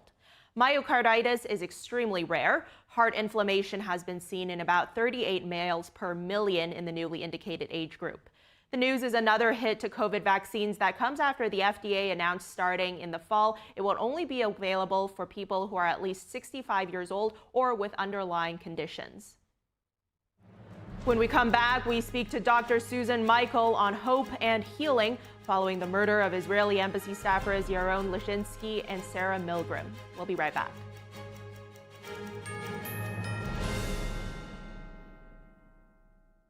Hurry in and shop Mathis Home today during the Monumental Savings Event for deals in every department. Get huge discounts on hundreds of sofas in all the latest styles.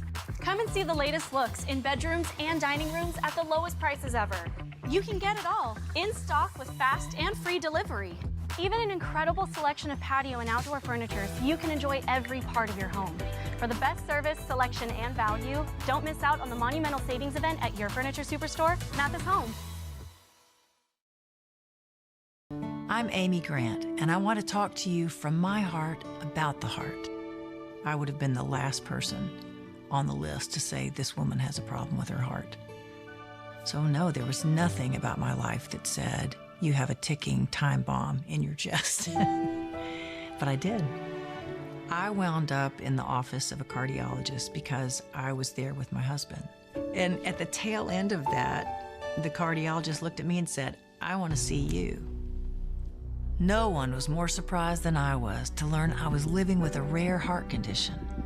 He said, Amy, this condition, you'll be fine, fine, fine, and then catastrophic. A few months later, I had open heart surgery that saved my life. And I owe it to the research and life-saving medical breakthroughs developed by the American Heart Association. That's why I'm asking you to join me and become a monthly donor to the American Heart Association. Please call now or go to helpheart.org.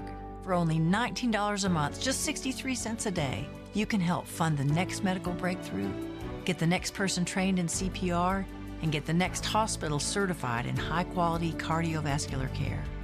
If this could happen to me, it could happen to anybody. Heart disease is America's #1 killer, but your support can save your life or the life of someone you love. Give $19 a month with your credit card and we'll send you this special t-shirt you can wear to show you're part of a community of monthly donors working to help save more lives like mine. I'm grateful for the American Heart Association. Their research gave me more time to do the things I love with the people I love. So listen to your heart. I'm here today because I did. Please call or go online to helpheart.org.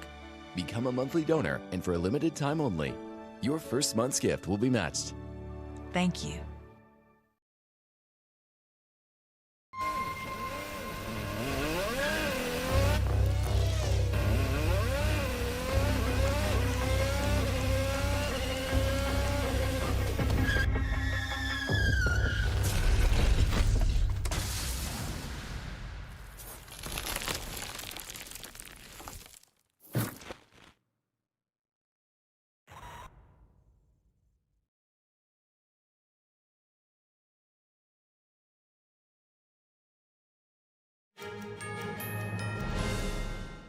Welcome back. Last night's shooting victims in Washington, D.C. have been identified as 30-year-old Yaron Lashinsky and 26-year-old Sarah Milgram. Now, the two were a couple that were actually set to be engaged soon. Meanwhile, the suspect has been identified as 31-year-old Elias Rodriguez of Chicago. He's currently in custody, and the investigation into the attack is still ongoing. We're now bringing on Dr. Susan Michael, president of the International Christian Embassy Jerusalem USA branch and director of American Christian Leaders for Israel. So, doctor, it's great having you on today. Unfortunately, for a very sad story, though. So let's start here. I know that you actually met Yaron Lashinsky, which was one of those two staff members killed. Tell us more about what your initial reaction was when you heard about what happened. Well, as you said, our organization is headquartered in Jerusalem, and as the U.S. director, I was based in Washington, D.C. I lived there for 30 years. I was in and out of the Israeli embassy, helping them with relations with the Christian community. I went to events all over the city. It's shocking. Just last week, we had an event in Washington, D.C. at another museum. So to hear of this murder as they were leaving the museum and this event that they were at, it's shocking and it's heartbreaking. Our organization knows the family of Yaron back in Israel. I met him in D.C. We've met Sarah.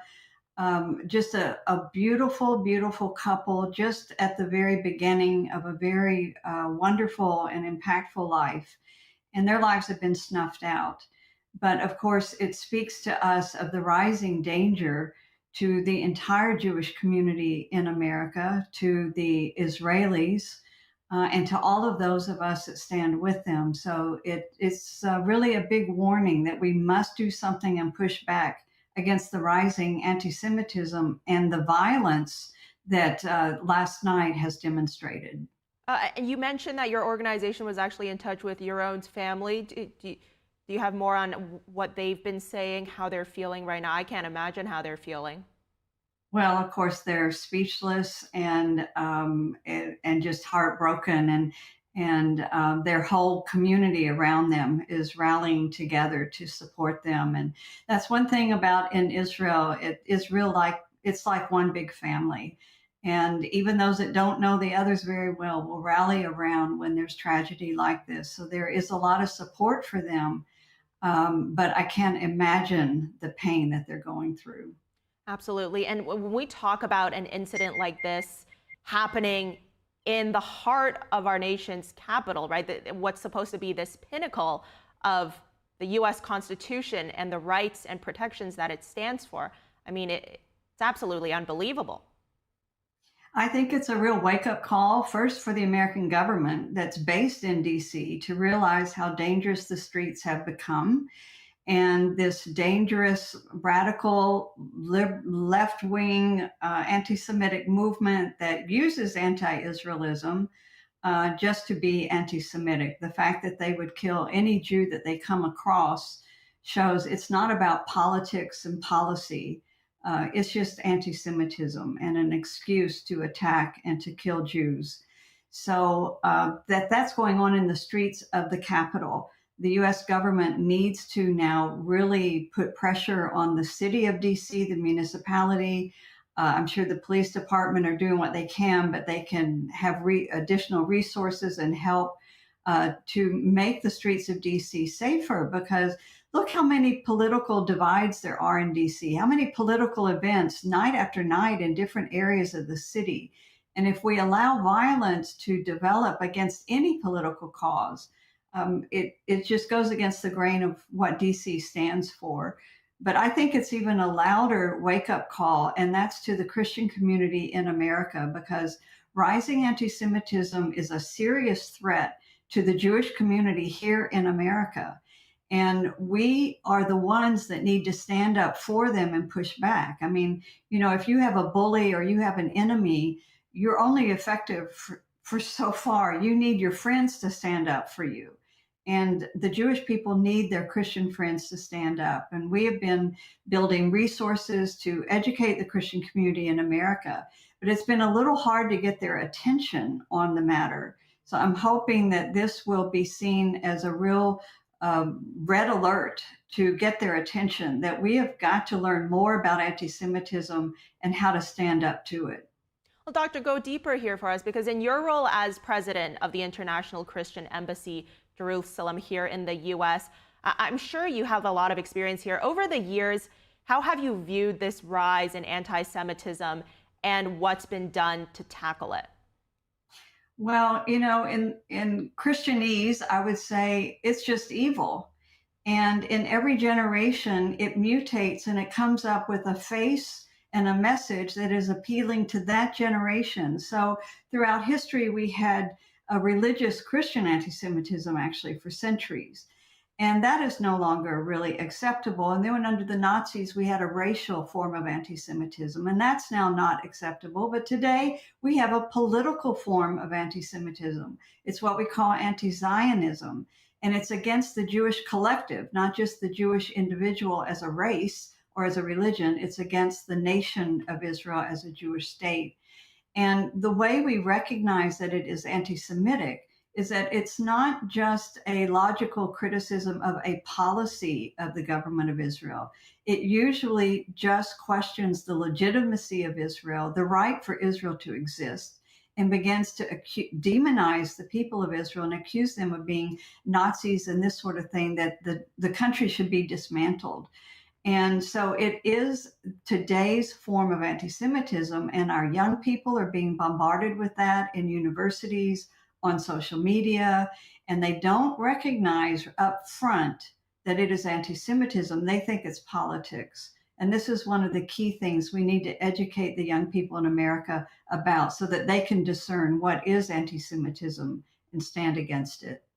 Doctor, to your point there, you know, over your years of work as an author, teacher, international speaker, how do you balance that? Because, you know, we see with these protests on campus, what happened yesterday, it's very hard to hold a civil conversation where both sides can peacefully and calmly express differing opinions. It has, and that's a ill in society today, that we are losing our civility, we're losing our manners, we're losing our ability to just have an unemotional conversation and discussion on an issue. And that's a much, much larger problem, and I'm not sure it's one that we can tackle so much. But we have to learn to be friends. And one of the things we're doing, which counters anti-Semitism, is actually building relationships between Jews and Christians. Once you know a Jewish person, you're involved in the Jewish community, now you're not open to lies and, you know, controversies about them, you know them. They're your friend. You know that that's not true because you know the community. And so building Jewish-Christian relations and friendship between the two faiths is a key way to combat anti-Semitism. We're working on that diligently. So, Doctor, if there's one message you could leave for our viewers or to anyone out there affected by this very sad news, what would it be? Well, one is pray for the peace of Jerusalem. Pray for the Jewish community and their safety. Secondly, educate yourself. You can go to our website, icejusa.org. Educate yourself. We have hundreds of articles, online courses, books, all kinds of resources. And then get engaged. Go and meet your local Jewish community. Become a friend. And that is how we can make a difference in the world. Absolutely. I think this message of acceptance and peace is incredibly important in today's society. Dr. Susan Michael, it's great having you on. Thank you. Thank you. Moving on now, Canada is looking at potential investments in President Trump's proposed Golden Dome missile defense shield. Prime Minister Mark Carney discusses the project. We are conscious that we have an ability, if we so choose, to complete the Golden Dome with investments and partnership. And it's something that we are looking at and something that has been discussed at a high level. President Trump said on Tuesday that he selected a design for the project and named a Space Force general to head the program. The missile shield is aimed at blocking threats from China and Russia. Now, Carney said he discussed the concept of the Golden Dome a couple of times with Trump. The prime minister declined to say how much Canada might spend if it does take part in the project. And some financial news about a potential decision that could have a big impact. President Trump says he is giving very serious consideration to taking mortgage giants Fannie Mae and Freddie Mac public. He made the announcement yesterday on social media, saying he will consult with Treasury Secretary Scott Bessent, Commerce Secretary Howard Lutnick, and the head of the Federal Housing Finance Agency before making a final decision. Now, Fannie Mae and Freddie Mac have been under government control since the 2008 financial crisis when they were investing in risky loans. Currently, they support about 70% of U.S. mortgages. Some Republicans support privatizing Fannie and Freddie to reduce government involvement and potentially return billions to taxpayers. But some economists warn that privatizing the two could drive mortgage rates even higher, making it more expensive for Americans to buy homes. In 2023, the New York Times sued the European Commission, accusing it of a lack of transparency over contracts with Pfizer for 1.8 billion doses of its COVID-19 vaccine. The European Court of Justice ruled in favor of the Times last week. Now, this is a welcome victory for lawyers and members of parliament who have supported the case. Here's NTD's international correspondent David Vives reporting from Paris. On May 14th, the EU's top court ruled against the European Commission for hiding text messages between President Ursula von der Leyen and Pfizer CEO Albert Bourla. The messages about a massive COVID-19 vaccine deal were requested by the New York Times. The court said the Commission's excuse that it didn't have the text wasn't credible. It ruled that the texts are official documents under EU law and must be preserved.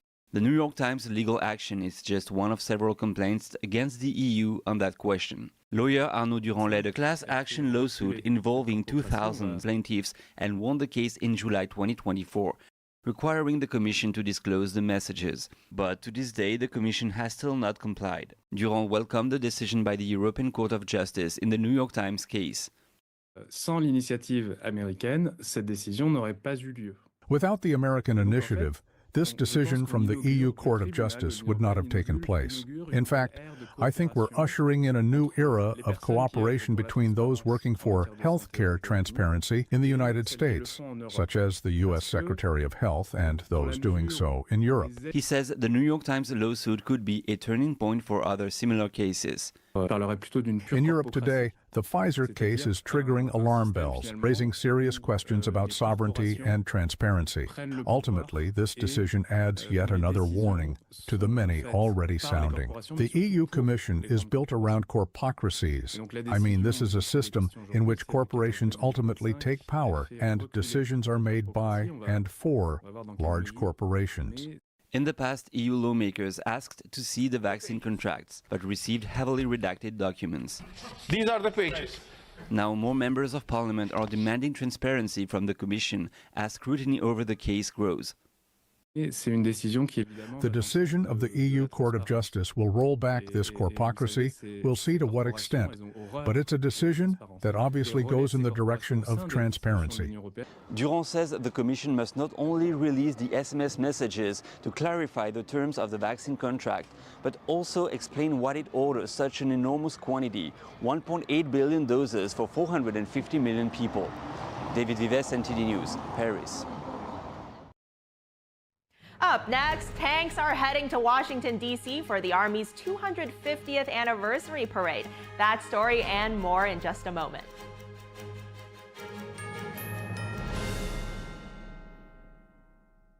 Supermodel Cindy Crawford doesn't just walk the red carpet, she rocks it. At 58, she steals the show and wows the press. Hollywood Life exclaims, Cindy Crawford has never lost her stunning glow. While Page 6 raves, she's still as gorgeous as ever. What is Cindy's secret? It's meaningful beauty. And now with new advanced formulas, it's better than ever. Watch as the appearance of lines and wrinkles are diminished in just weeks. It's no wonder everyone's talking about meaningful beauty. My makeup artist said, your skin has been looking great lately. What products are you using? And I said, I'm using Meaningful Beauty. And she said, really? I've tried Meaningful Beauty before. I love those products. And then the other lady down in the trailer said, I use Meaningful Beauty. I love it. Our new and improved formulas deliver age-defying ingredients even deeper into the skin where wrinkles begin. And this brand new offer is Cindy's most exciting ever. Because when you order, you'll get Cindy's exclusive Super Brightening Duo, a $120 value absolutely free. First, you'll get 60 of our Revive and Brighten eye masks, the celebrity secret that visibly smooths, awakens, and restores the area around your eyes. Next, discover the power of our Vitamin C Biphase Brightening Oil for an immediate boost of glamour and glow. I'm not ashamed to say I am 53 years old. Thank you, Cindy. The total effect of this free gift package? A red carpet ready complexion. Get all this, a $300 value for just $49.95. But you must act quickly. Results guaranteed or your money back. So make the call or go online now and put yourself on the path to the most beautiful skin of your life. Trust me, it's worth it. This special offer is not available anywhere else, so don't delay. Scan the code, go to meaningfulbeauty.com, or call the number on your screen now.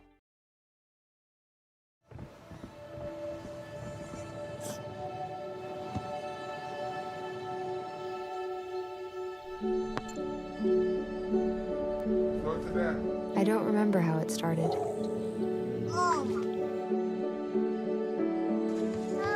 Our back and forth. Victory. Fumble. Repeat. It always came back. Dad! Okay, here we go, throw it! Yeah. You probably don't remember what you told me. That was perfect. But I heard every word. Nice.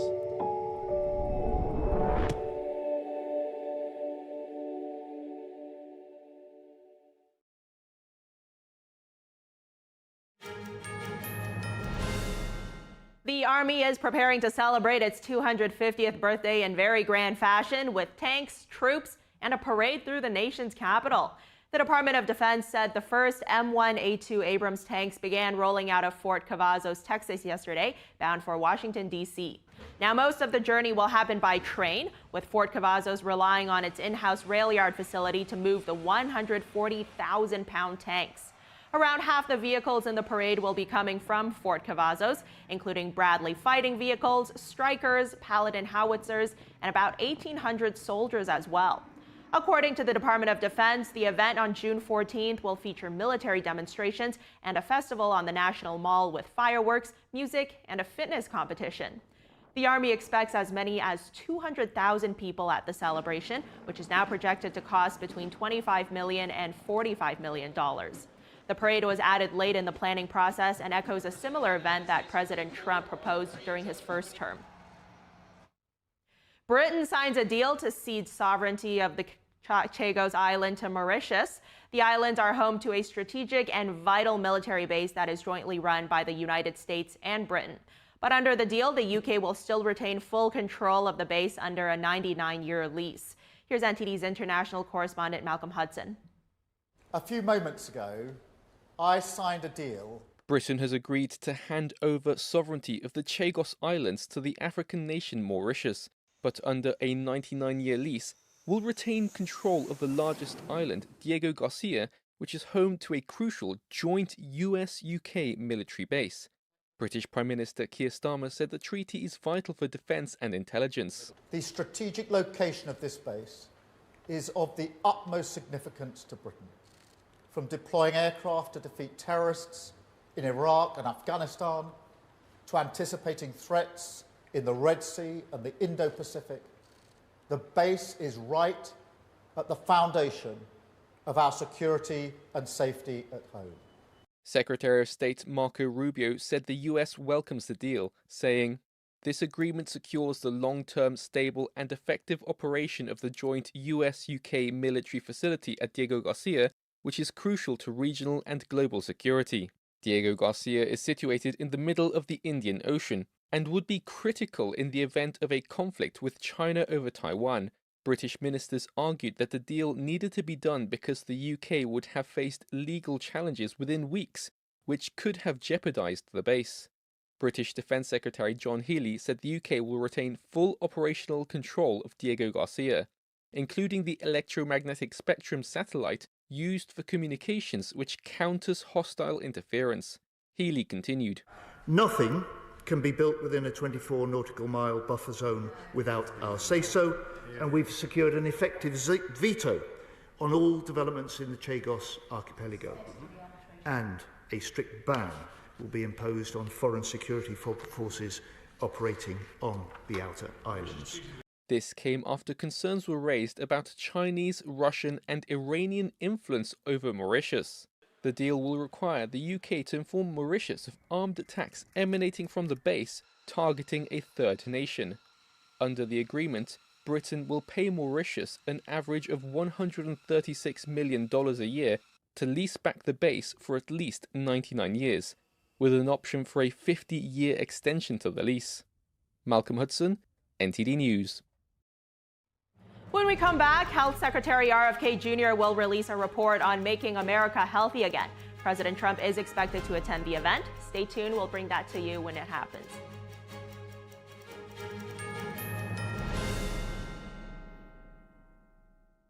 Shenyun Creations, the streaming platform from Shenyun, featuring world-class dance, past programs, and all original music.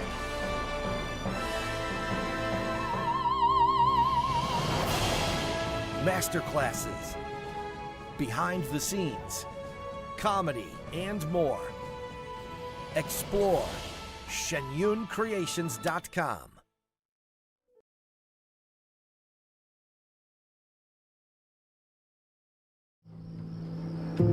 I didn't ask to lose my mother or to be abused at 5 years old. I didn't ask to be kicked out of my house with nowhere to go. I'm so sorry. I didn't ask for any of this. But I did ask for help, and Covenant House was there. Thanks to their love and support, and to generous people like you, I got what I needed to take control of my life. For the young people who didn't ask to be put in unthinkable situations, Covenant House is there providing safety, hope, and a brighter future. Call or go online now. For a gift of only $19 a month, just 63 cents a day, you can provide hot meals, safe shelter, medical care, and love to more than 2,000 young people who sleep at a Covenant House every night. 1 in 10 young adults will experience homelessness this year. Your gift can help reach them when they need it most. I didn't ask for my parents and my family to disown me. I didn't ask to end up in a homeless shelter. The beauty of it all is that I found Covenant House. The need is overwhelming, but your monthly support will make sure no young person is ever turned away. Call or go online right now to safeplacetosleep.org with your gift of just $19 a month. With your monthly donation, you'll receive this soft, comforting blanket as a reminder of the warmth and safety your gift will provide a young person tonight. Covenant House really helped me and really helped mold me into the woman I am today. If there's no Covenant House, where would I be today? Your monthly gift is urgently needed to reach young people in communities like yours who didn't ask to be put in unthinkable situations. Show them they're loved and not alone. Call the number on your screen or go online to safeplacetosleep.org. Kids love it. Parents trust it. Obviously. Explore GJW Plus Kids Series and Ganjian Campus courses led by expert educators. This is spectacular.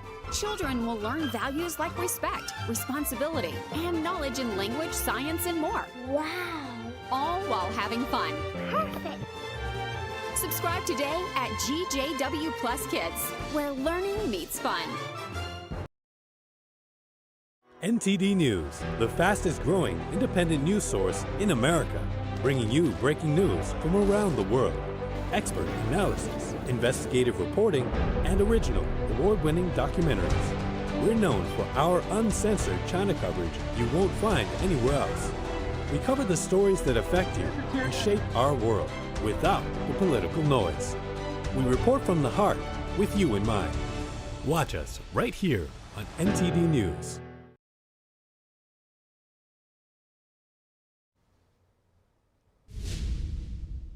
Welcome to NTD Newsroom. I'm Kevin Hogan. Israeli embassies around the world stepped up security after 2 embassy staff members were shot dead outside a D.C. museum. The mayor of D.C. will hold a press conference with federal officials soon. Fannie Mae and Freddie Mac could be packing up their bags as President Trump considers taking the mortgage giants public. Multiple people have been killed after a small plane crashed into a residential neighborhood in San Diego. What officials said about the tragic accident.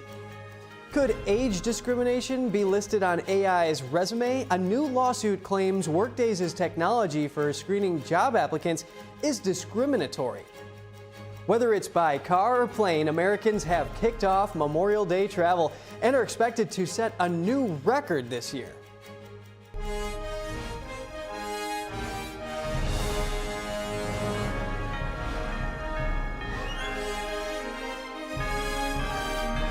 This is NTD Newsroom, live from our global headquarters in New York City. President Trump expressing deep sorrow over the D.C. shooting to Israeli Prime Minister Benjamin Netanyahu this morning.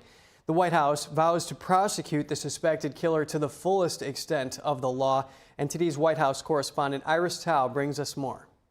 At the press briefing just now, the press secretary told us that the president is, quote, saddened and outraged by the tragic killings of 2 Israeli embassy staffers last night, who the White House says was a young, beautiful couple about to get engaged in just a few days. Specifically, Caroline Levitt told us that, quote, hatred has no place in the United States of America under President Donald Trump, and vowed that administration will prosecute the suspected gunman to the fullest extent of the law. Watch. The embassy told us they were like a star couple at the embassy. I never expected something like this. He had his whole life before him. These words, especially every parent knows, are heart-wrenching.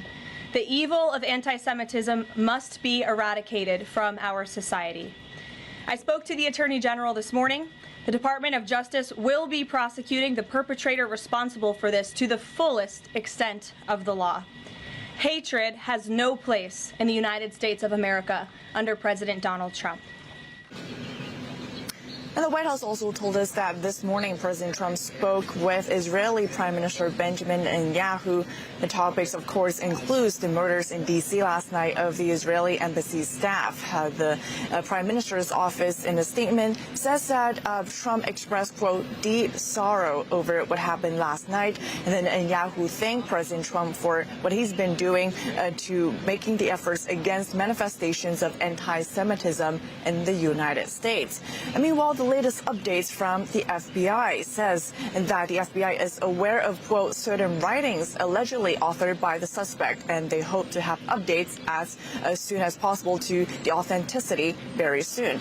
Shortly after the killing happened last night here in D.C., an account linked with the name and photos of the suspect posted a lengthy letter calling for violent retaliation over the war in Gaza. It also referenced, quote, armed action as a valid form of protest. FBI Deputy Director Dan Bongino said in a post that the suspect was interviewed at around 1 a.m. last night, and that the agency believes that there's no currently any ongoing threat facing the public. Of course, we know that the FBI is currently doing its investigation into the suspect, including by searching the suspected home of his in Chicago today. And then, of course, we can also expect that the suspect will be in court later in the proceeding. And meanwhile, also today, the Trump administration says that it's now eliminating the student visa program at Harvard University due to what they call pro-terror conduct at campus protests. We know that the Trump administration has taken numerous actions since it's taken office to eradicate what they call anti-Semitic as well as hate-oriented actions and biases, especially on U.S. college campuses. And today's action is a latest example of it, as is part of the consequence, as the administration says Harvard refused to comply with the administration's demand to turn over behavioral records of its own international students. Back to you. House Speaker Mike Johnson condemned the shooting, calling it a, quote, horrific attack, obviously an anti-Semitic attack. He said our hearts and our prayers go out to those families that were affected. On X, Senate Minority Leader Chuck Schumer wrote he is praying for the victims and their families. He called the shooting, quote, another horrific instance of anti-Semitism, which, as we know, is all too rampant in our society. Vice President J.D. Vance said on X that his heart breaks for the 2 Jews who were murdered. He said anti-Semitic violence has no place in the United States. EPA Administrator Lee Zeldin posted a photo of himself and the female victim.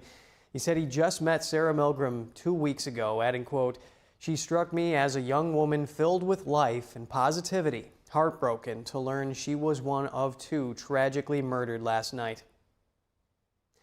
Health Secretary Robert F. Kennedy Jr. releasing his Make America Healthy Again report. President Trump is attending the event at the White House. Let's take a look.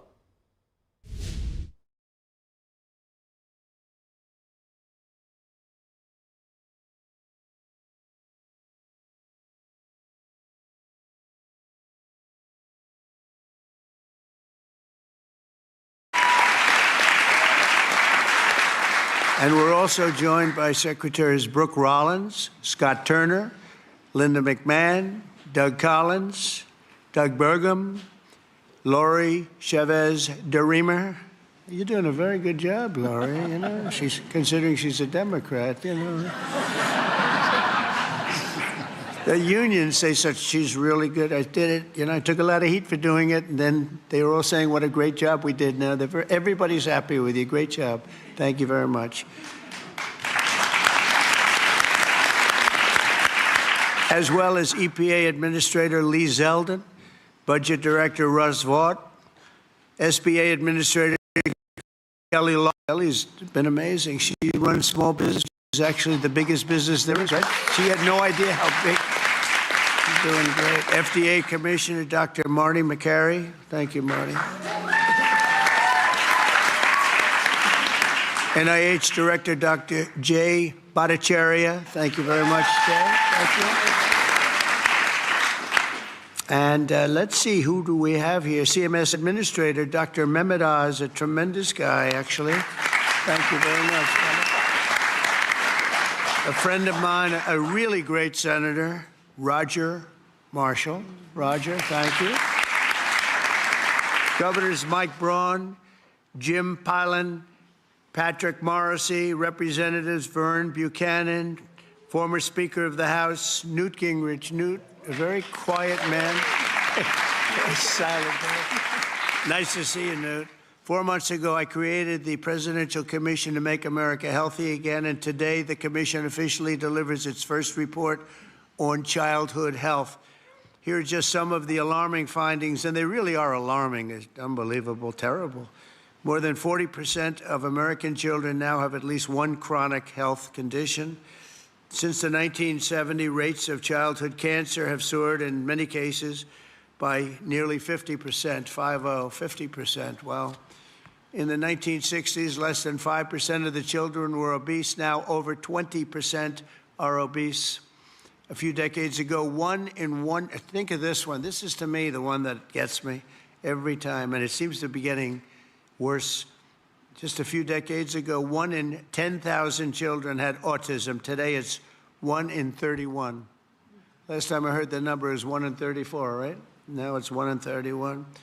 There's something wrong, and we will not stop until we defeat the chronic disease epidemic in America. We're going to get it done. For the first time ever, this report examines some of the root causes that many believe are making our children sicker and our population sicker, I guess. It just doesn't stop with the children. It's our population also, such as the ultra-processed foods, over-medicalization and over-prescription and widespread exposure to potentially toxic chemicals.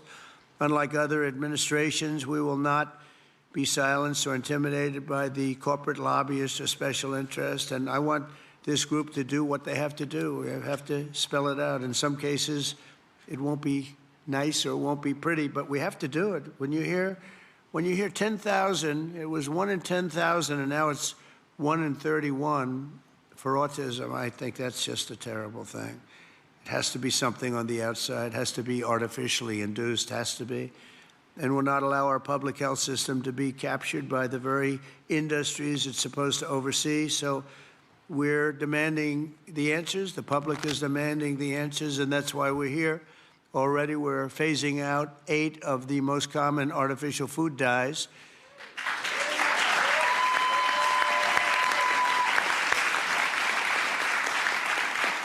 And we ended the most serious conflicts of interest at the FDA. We had a lot of conflicts over there.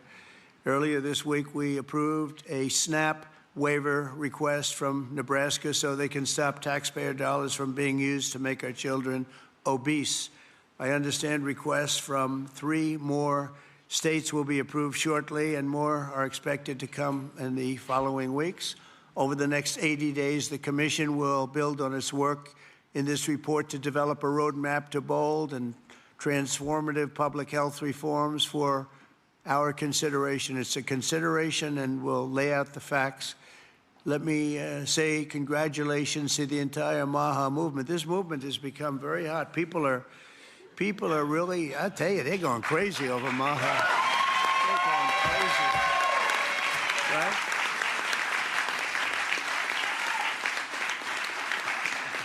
And I look forward to continuing the historic progress. And I will say this whole group, this whole table, they're very, I use a word that's, because it's a beautiful word, actually. The Democrats took it and they used it instead of the word liberal. They used the word progressive.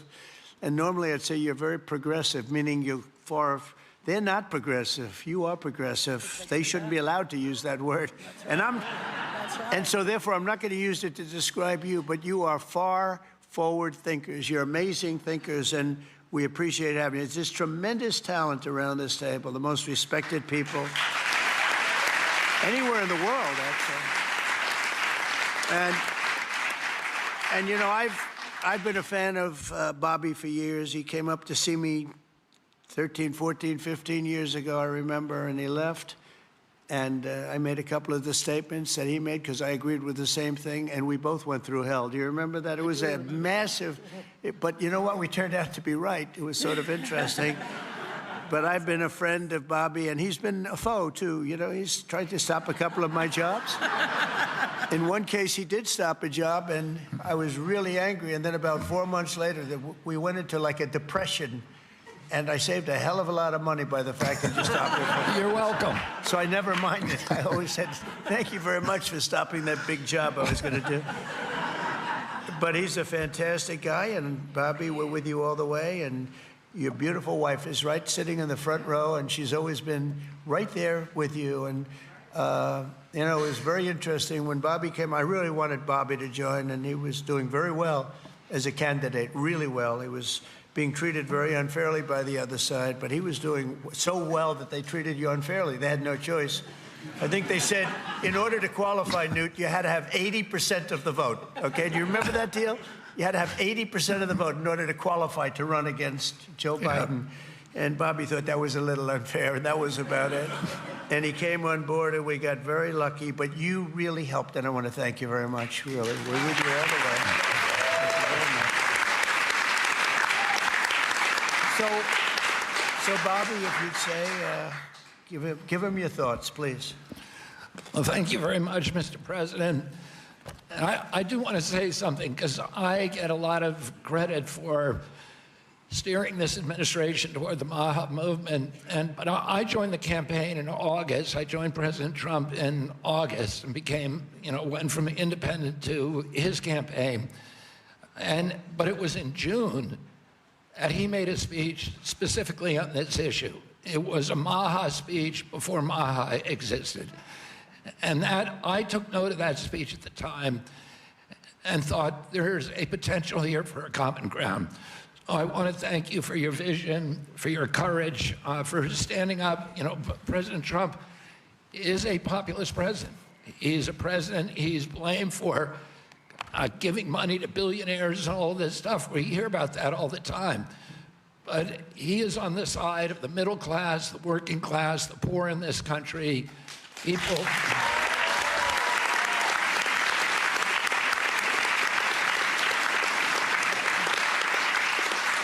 And I've been following, I've met every president since my uncle was president. And I've never seen a president, Democrat or Republican, that is willing to stand up to industry when it's the right thing to do, and they're willing to talk about really difficult issues and to hold his stand on those issues. I've never seen anything like it, and I'm very, very grateful to you. I've sat with industry again and again in a room with him and heard him say, we can't do that. We're going to do something different, deliver news that they didn't want to hear. So I'm grateful to this. This is a milestone. There's never in American history has the federal government taken a position on public health like this. And because of President Trump's leadership, it's not just one cabinet secretary, it's the entire government that is behind this report. And I can say again, I talked a little bit about when I met Rachel Carson as a boy. My uncle tried to do this, but he was killed and it never got done. And ever since then, we've been waiting for a president who would stand up and speak on behalf of the health of the American people and say, there is no difference between good economic policy, good environmental policy, and good public health policy, and good industrial policy. We can have all of them, but we need a united cabinet, and we need to go forward as a single people. I want to thank you for that, President Trump. Thank you very much. Thank you.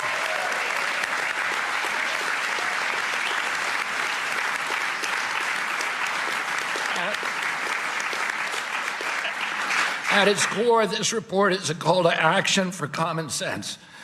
We've relied too much on conflicted research, ignored common sense, or what some would call mother's intuition.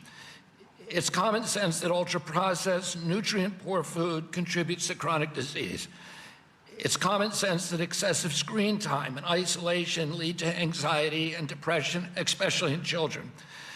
It's common sense that exercise and healthy food should come before prescriptions and surgery. It's common sense that not all calories are equal in nutritional value. It's common sense that over-medicating kids is dangerous. It's common sense that we can celebrate the innovations of modern life while also demanding fearless inquiry into ameliorating the negative effects of medication, agriculture, and environmental practices. It's common sense that research funded by corporations deserves more scrutiny than independent studies. I'm so proud of this cabinet, and particularly Secretary Rollins and Administrator Zeldin, who, again, I'll say it a third time, work late nights, early into the morning to make this happen, and to all the leadership from the White House staff, beginning with Stephen Miller and Heidi Overton, Dr. Heidi Overton, with Vince Haley.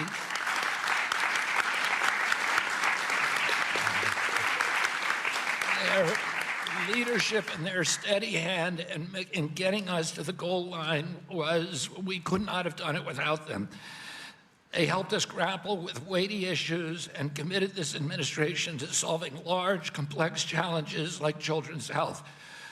We're joined here by senators, advocates, governors who I have worked with, and CEOs who I know who are all ready to begin carrying out this mission. This is the beginning of a conversation, a national conversation that we are going to have with maturity, with nuance, for the first time in history, thanks to your leadership, President Trump. There is a reason that the Maha Moms sided with you, President Trump. It's because this administration has the bravery to tell the truth and solve problems through innovation and not nanny state regulation. President Trump, I'm honored to present you the Maha Report and work with this incredible cabinet that you have brought together to make our children healthy again.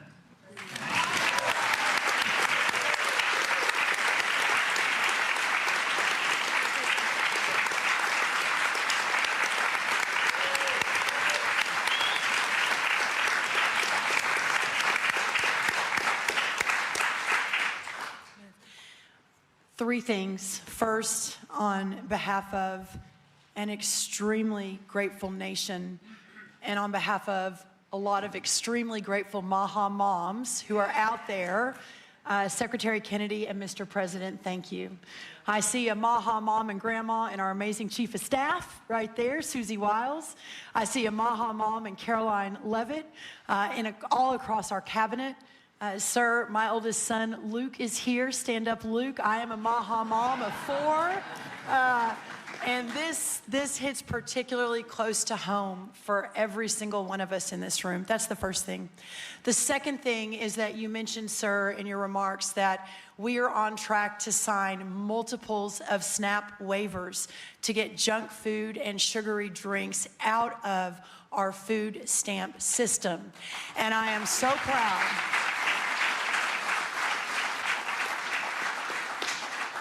I am so proud to announce that on Monday, I was in Nebraska with Governor Pillen, where we signed the first one. An hour ago, I signed the second one for Governor Braun in Indiana. He may not even know that. I've got it right here, sir. I also signed the third one, Governor Kim Reynolds of Iowa, about an hour ago.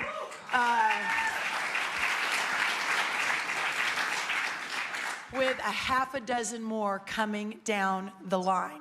And sir, that has never happened before. Under Republican or Democrat administrations, we have never made that happen before. So I am so proud and so grateful for your leadership. We have Governor Morrissey here, who was the first one to apply from West Virginia. Oh, Governor Morrissey.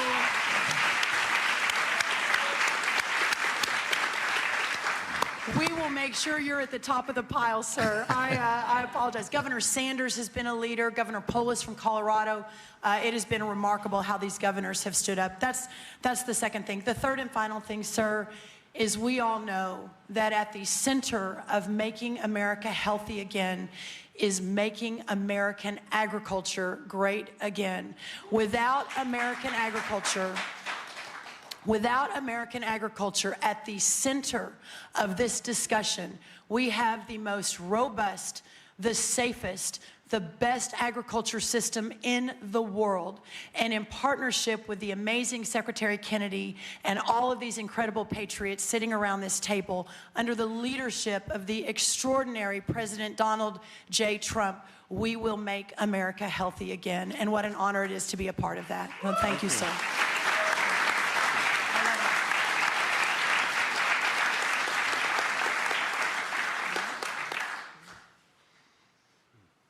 Mr. Policy Man, you want to say something? Big policy man here. Well, so much has already been said, but in your remarks, Mr. President, you made clear. This is Vince Haley, by the way. In your remarks and in the report, it's very clear that there are no sacred cows when it comes to our children's health. We are showing the courage to turn over every stone to figure out, to investigate what is behind the chronic childhood disease crisis, and that's what this report represents, sir. Thank you, Vince. Thank you.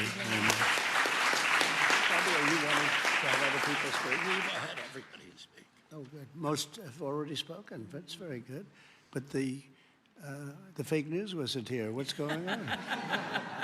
I mean, Oz, I want to thank you for your work. Would you have anything to say to the media? Thank you, sir.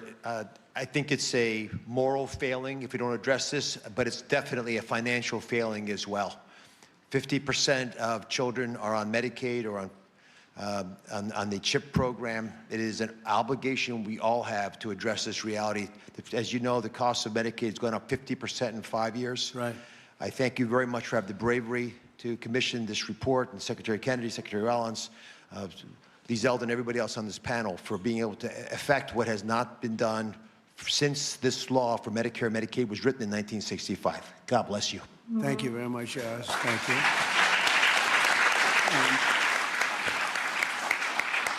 A man who's just so highly respected, Dr. Marty McCary. Would you say a couple of words, please? Thank you, Mr. President. The United States is the best in the world when it comes to proton beam therapy, CAR-T, sophisticated operations. But when it comes to the health of the population, it's been a 50-year failure. And we have got to change course, and it's not until you have had the courage to let us take on these giant issues, as Vince Haley said, without any sacred cows, that we've been able to change. And I think this will transform our healthcare system from a reactionary system where doctors are playing whack-a-mole to a proactive system. So thank you, Mr. President. Thank you very much. Thank you, man. Highly respected man. Jay, please say a few words. Thank you. Thank you, Mr. President. I said earlier already that it's shocking to me that what this report says, which is that our kids will live less long, less healthy, more unhappy lives than we will as parents. We can't have that. I'm so proud to be part of this moment because that doesn't have to be the future. We can change things by doing excellent gold standard science, understanding the root causes of all these problems, reversing it. And Mr. President, this is an enormously important moment because it's from this moment forward, we will reverse course so our kids will live longer than us, will live more healthy than us, and will be happier than we have been. Thank you. Thank you very much. Thank you. Thank you, Jay. Good job, too. I have to say we have the greatest farmers in the world, and we love our farmers, and we want to pay respect to our farmers, and we always will. And we won the farmers by a lot in the election, in every election, all three elections, and we won by a lot, and I will never forget that, and they are foremost in our thought, and representing I think the farmers better than just about anybody can do is Senator Roger Marshall. Could you say a couple of words, Roger, please? Mr. President, we're not tired of winning yet. Congratulations. What a week you've had overseas, one win after another, one big beautiful bill across the House floor this morning. You're the best closer in the game, and this is one of the greatest days of my life professionally speaking as well. And I just want to acknowledge my MAHA mom out here as well, that my wife, Lena, was a MAHA nurse and a MAHA mom and a MAHA grandma. Now, Lena, will you please stand up as well, my wife?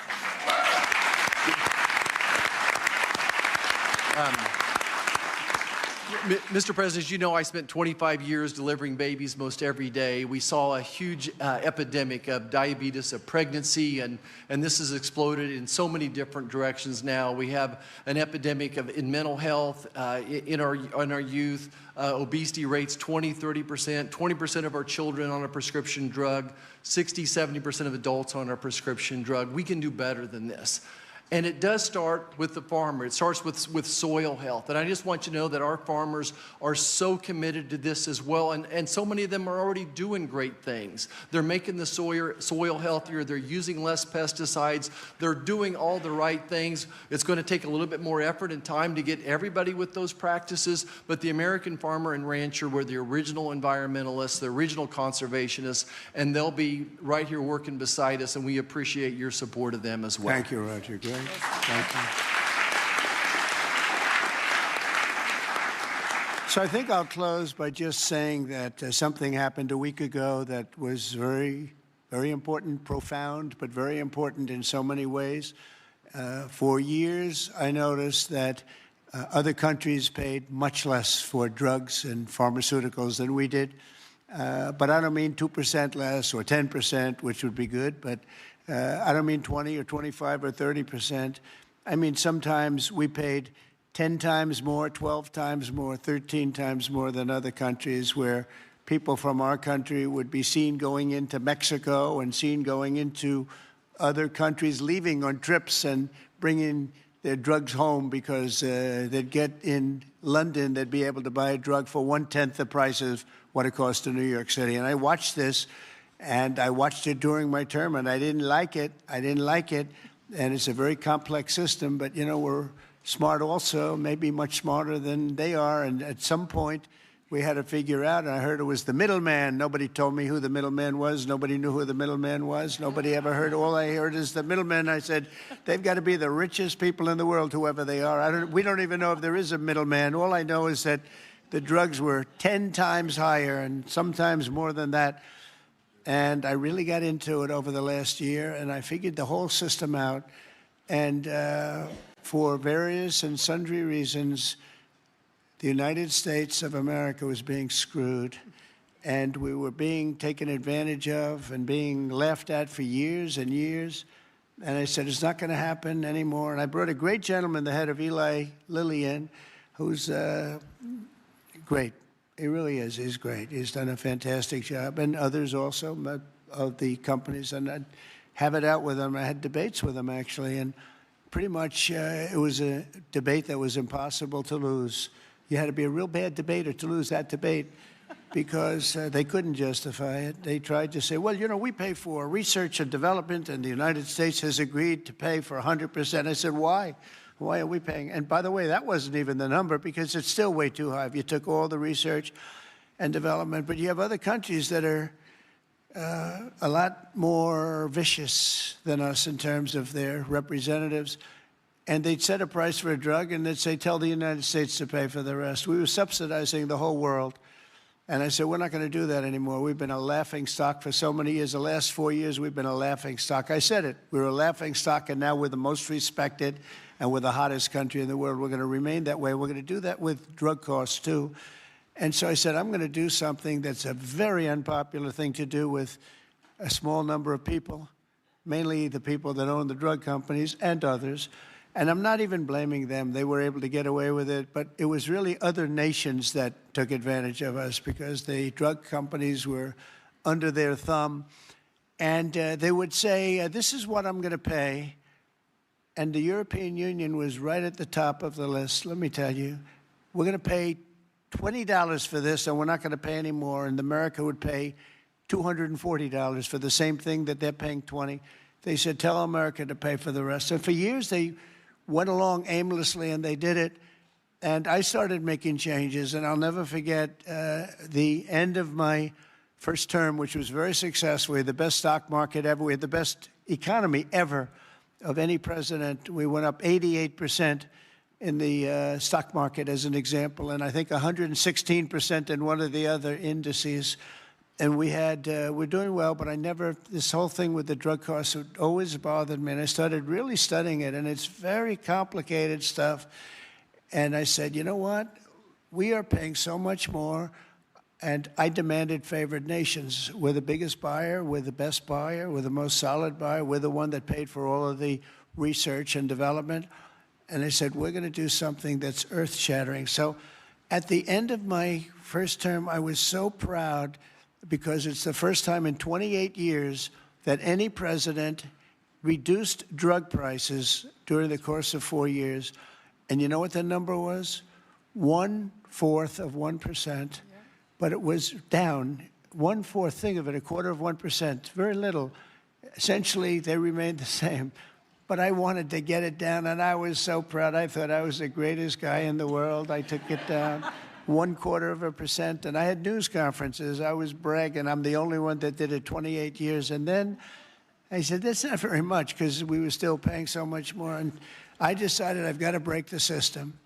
And it's the most powerful lobby in the world, the drug company. The most powerful they are, the most powerful. And I'm not saying bad, good. I'm not saying anything, but they have tremendous power over the Senate, over the House, over the governors, over everybody.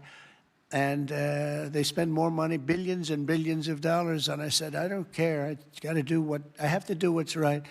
And I declared a favored nations, most favored nations, where the United States from now on is going to pay the exact same price as the lowest price anywhere in the world. In other words, if you take...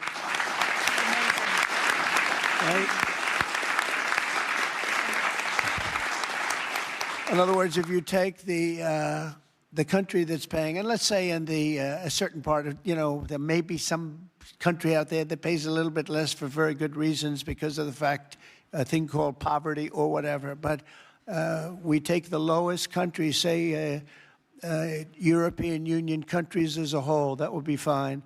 Or take individual countries within the European Union, or take various countries that nobody's even heard about. We pay the lowest. And what that's going to mean, and I'd like to put somebody to police it, because it should start immediately. It shouldn't start in 2 years, 3 years, 5 years. They'll say, yes, it kicks in. They always say kicks in, Marty. It kicks in, sir, in 4 years, and then 4 years they get it changed.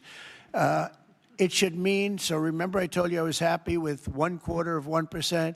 It could mean anywhere from 70% to 89% reduction in drugs and pharmaceuticals. That's a little different, right?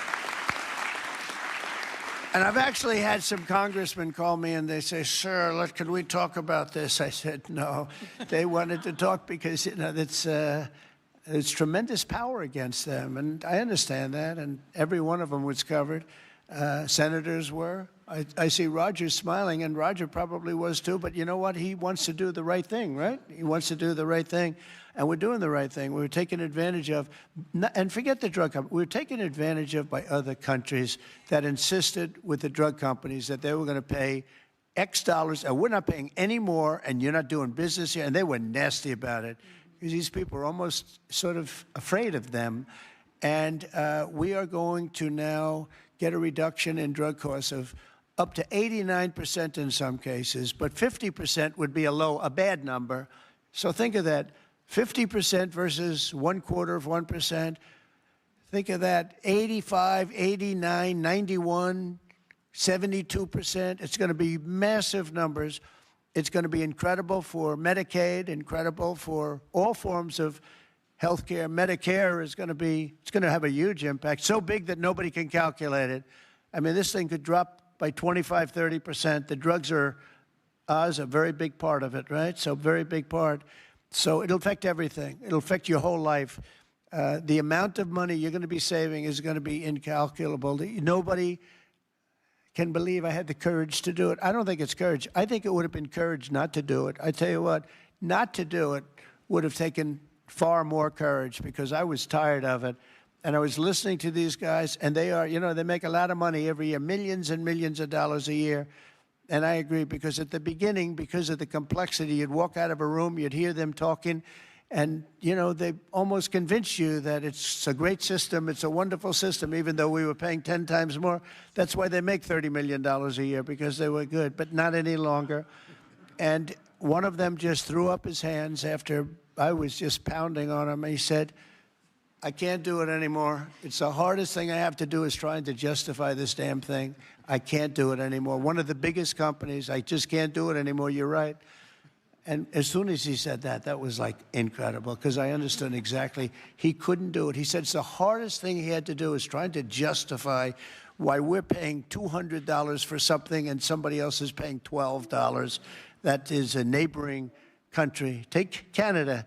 I mean, people go up to Canada to shop because the prices are so much less, and it's not going to happen anymore. So we're going to take the lowest country anywhere in the world, and that's what we're going to be paying, and we'll be saving from 50 to 89%.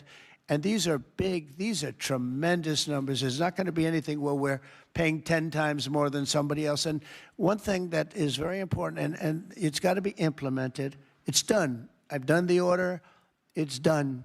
But we have to get somebody that's got a lot of strength and a lot of power, because you have to implement it, because these countries are going to go down fighting. They don't want this to happen because they're going to go up. Now, there are many more people involved in the world than there are here. So they'll go up a little bit, maybe 15, 20%, and we're going to go down 60, 70, or 80%.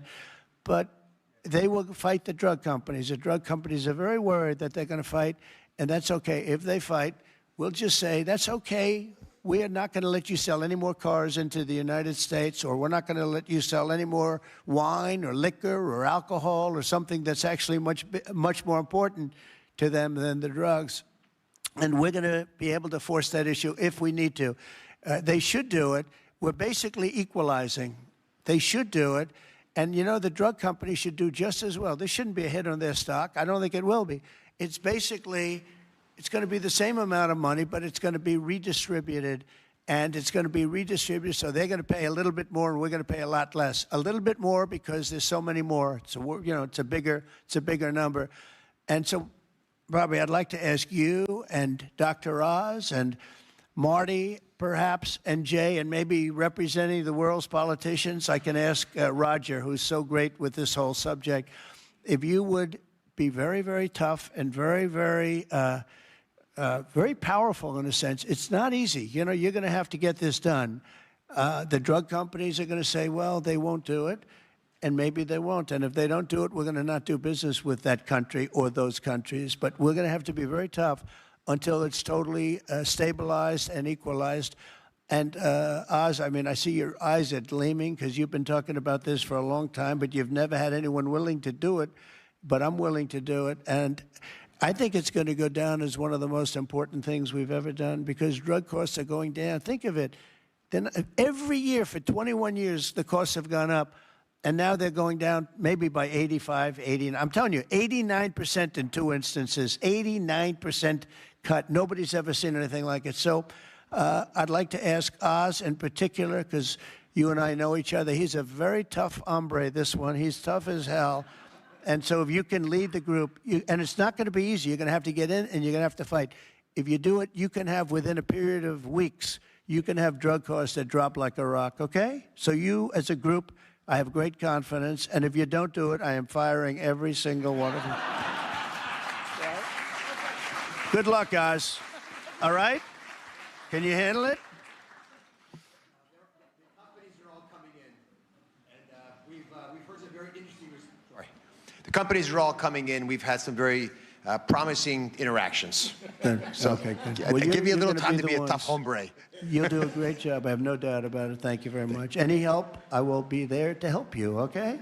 Well, you mentioned something that has not been discussed in the past. People have talked about drug prices in a silo and in isolation. But when you start going to the countries where they give discounts to because they're getting beaten up there, and you support these companies, they see a huge upside potential, and even greater than the numbers you mentioned. Right. They should be able to charge more than what they would historically have been tolerant of if they have the support of the U.S. government and you. And Secretary Kennedy is aware of all these discussions. Well, they were artificially low and artificially high. We were artificially high. They were artificially low. We're not going to let that. And I think you're going to be able to handle it pretty easily. But speed is very important, because we can do this immediately. This doesn't take 2 years, 3 years. It doesn't take a month. So do the best you can. Thank you very much. Thank you, everybody. Thank you very much. That was President Trump, along with Robert F. Kennedy Jr., the Secretary of Health and Human Services, releasing their MAHA report. What they found is that children will live less long, less healthy, and less happy lives if something isn't going to be done, and they're trying to reverse that. So that's a recap. And now coming up, Memorial Day getaway has started, and it's expected to be a record-setting year for holiday travel. That and more when we return.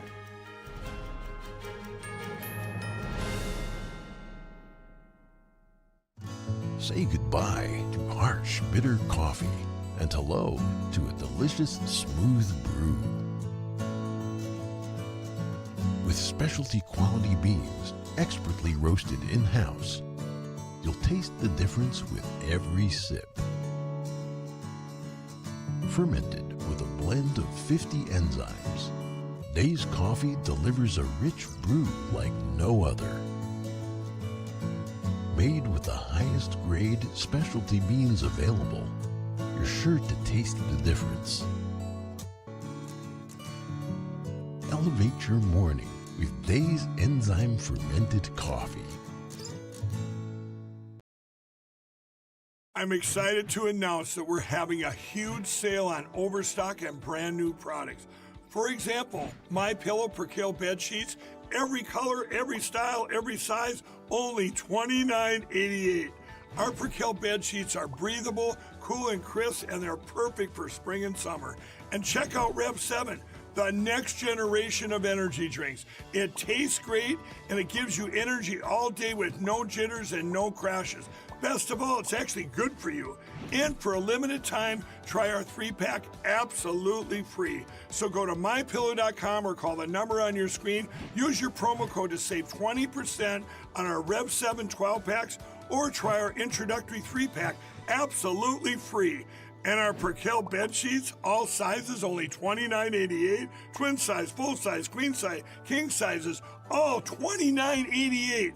Inventory is extremely limited at this price, so order now.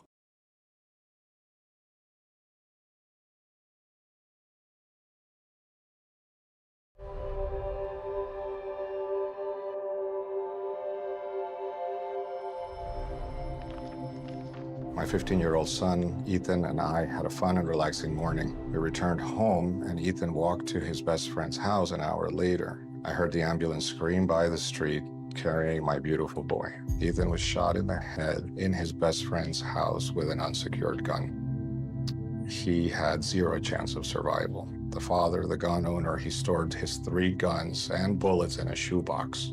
How do you feel? That has to be the most horrific experience that a human could ever have. David, would you give any advice? First thing you do is not keep your ammunition with your weapons, and that your weapons need to be locked at all times.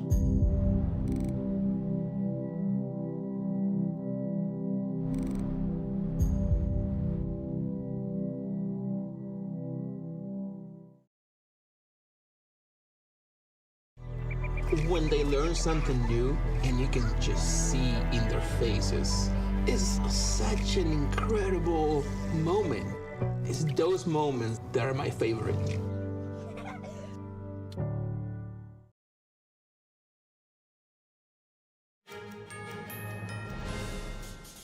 The spring home buying season is off to a slow start. The National Association of Realtors says existing home sales fell 0.5% last month. That's the slowest April pace since 2009, according to the new data. Home sales were 100,000 below expectations, and April sales were down 2% compared to a year ago. Inventory is up, but potential home buyers face high prices and mortgage rates near 7%. Mortgage rates climbed to their highest level in 3 months this week. And some financial news about a potential decision that could have a big impact. President Trump says he is giving very serious consideration to taking mortgage giants Fannie Mae and Freddie Mac public. He made the announcement yesterday on social media, saying he will consult with Treasury Secretary Scott Bessent, Commerce Secretary Howard Lutnick, and the head of the Federal Housing Finance Agency before making a final decision. Fannie Mae and Freddie Mac have been under government control since the 2008 financial crisis, when they were investing in risky loans. Currently, they support about 70% of U.S. mortgages. Some Republicans support privatizing Fannie and Freddie to reduce government involvement and potentially return billions to taxpayers. But some economists warn that privatizing the two could drive mortgage rates even higher, making it more expensive for Americans to buy homes. And more customers at Klarna, the Sweden-based lender, are struggling to repay their buy now, pay later loans. These plans typically let consumers split purchases into 4 or fewer payments, often interest-free and with minimal credit checks. But rising missed payments could signal deeper financial stress among U.S. consumers. A Federal Reserve study found that buy now, pay later increases overall spending and often leads to more overdraft and credit card fees. Klarna reported a 17% jump in credit losses in the first quarter, totaling over $135 million. A spokesperson said the increase reflects a higher volume of loans year over year, adding that the company sees no evidence of broader weakness among U.S. consumers. The portion of unpaid loans rose slightly from 0.51% last year to 0.54% this year. And now U.S. Attorney Jeannie Ferris Pirro and D.C. Mayor Bowser giving an update on the deadly shooting of the Israeli embassy staff. Let's tune in. Firearm in the middle of a violent crime and for causing the death of an individual through the use of that firearm. Now, this investigation is continuing, and as you can see, we have most of the stakeholders here today who will be given an opportunity to speak with you. But what I want to be clear about today, since this is the first time you're hearing from me, is that this is a horrific crime, and these crimes are not going to be tolerated by me and by this office. A young couple at the beginning of their life's journey, about to be engaged in another country, had their bodies removed in the cold of the night in a foreign city in a body bag. We are not going to tolerate that anymore. And I am not unaware, based upon my own background, of the repercussions of this kind of case. This is the kind of case that picks at old sores and old scars, because these kinds of cases remind us of what has happened in the past that we can never and must never forget. I want to mention one thing. The Capitol Jewish Museum in Washington, D.C., where this young couple had been at an event, was built around a brick building. That brick building was previously a synagogue called Adas Israel. It was one of Washington's first synagogues, a congregation that was created in 1869. And Ulysses S. Grant, our president, actually attended the dedication of that synagogue. And so to this day, that synagogue and that area remains a cornerstone of the Jewish community in D.C. Let me also say that violence against anyone based on their religion is an act of cowardice. It is not an act of a hero. It is the kind of case that we will vigorously pursue. Anti-Semitism will not be tolerated, especially in the nation's capital. Now, we're going to continue to investigate this as a hate crime and a crime of terrorism, and we will add additional charges as the evidence warrants. So this charging today is the initial charge. Remember, we're less than 24 hours from the crime itself. And we are working furiously and diligently with our partners behind me. We've got massive amounts of evidence that we are vetting, we are verifying, and we are reviewing. This is the start and not the beginning. And finally, let me say this. President Donald Trump appointed me to this position. This is the nation's capital. We should all be proud of this capital. And the president wants D.C. safe.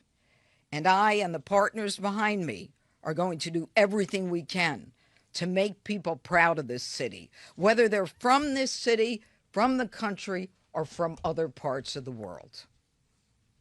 Thank you. Now I'm going to call on Mayor Muriel Bowser. Good afternoon. I'm Muriel Bowser. I'm Mayor of Washington, D.C. I want to thank Judge Pirro for inviting us today. I'm joined by the Chief of the Metropolitan Police Department, Pamela A. Smith. Metropolitan Police Department is the local D.C. police. We are here to echo what the U.S. Attorney has said, that this crime will not be tolerated in our city. We're grateful for the partnership with our federal partners. NTD and the FBI have worked hand in hand on this investigation and will continue to do so. I also want to acknowledge our families in Washington, D.C. who are suffering and who are afraid and fearful for what this act has done to their sense of safety. But we know that feeling is represented around the globe. Earlier today, I convened a meeting with the Mayor's Interfaith Council, where we spoke with leaders of congregations and Jewish institutions across D.C., as well as D.C. council members and the Attorney General for Washington, D.C. We heard our leaders reiterate messages of love and solidarity with the Jewish community. Sadly, we have had practice standing together as a community to fight anti-Semitism, both in hate speech and in hateful acts. And so in this moment, we stand shoulder to shoulder as one community, united in love, but also committed to justice for this young couple. I also had the opportunity to speak with the Smalls family, and Sonny Smalls is well known in Washington, D.C., and his family has poured decades of time and love into making sure we have the Capitol Jewish Museum in Washington, D.C. And one special aspect of that museum is that it celebrates local Jewish life. It focuses on D.C. Jews and how they have been a part of our culture and building the city that we love. So once again, our city stands with our community, working with our institutions to make sure we have all the resources that we need to support them. And with that, Judge, I'll turn it over to Chief Smith. Good afternoon, everyone. I'm Chief Pamela A. Smith, the Chief of Police of the Metropolitan Police Department. Let me begin by reiterating my condolences to the family and friends of Yaron Lazinski and Sarah Milgram. I also want to thank Mayor Muriel Bowser, Judge Pirro, and Director Jensen for their collaborative effort and support around this tragic incident. What I also will say is that everyone at the Metropolitan Police Department is holding the family in their thoughts and in their prayers. Our detectives have been working around the clock in close partnership with our federal partners, and this effort regarding this investigation has been a collaborative effort. All of the agencies involved in this investigation have been coordinating seamlessly overnight. Members of the Metropolitan Police Department's Office of Homeland Security Intelligence are working in partnership with the FBI to analyze the suspect's activity prior to the shooting. Around D.C., and I want to speak specifically to the community here in the District of Columbia, around D.C. you will see an increased presence of law enforcement officers around the community. You will find us around our faith-based organizations. You will see an increased presence around our schools and places like the D.C. Jewish Community Center. We stand shoulder to shoulder with our Jewish community. I also met, along with Mayor Bowser, with some of our faith leaders. I was moved by their desire to ensure that we keep our city safe and we keep our Jewish community members safe, and we are ready to support them in any way possible as we move forward. Most folks in this city know that I take the relationships that we have with our religious communities very seriously. I want to again express and remind the community that if you see something, say something, please let us know. Any information that you provide for us, we will utilize it in support of conducting this investigation.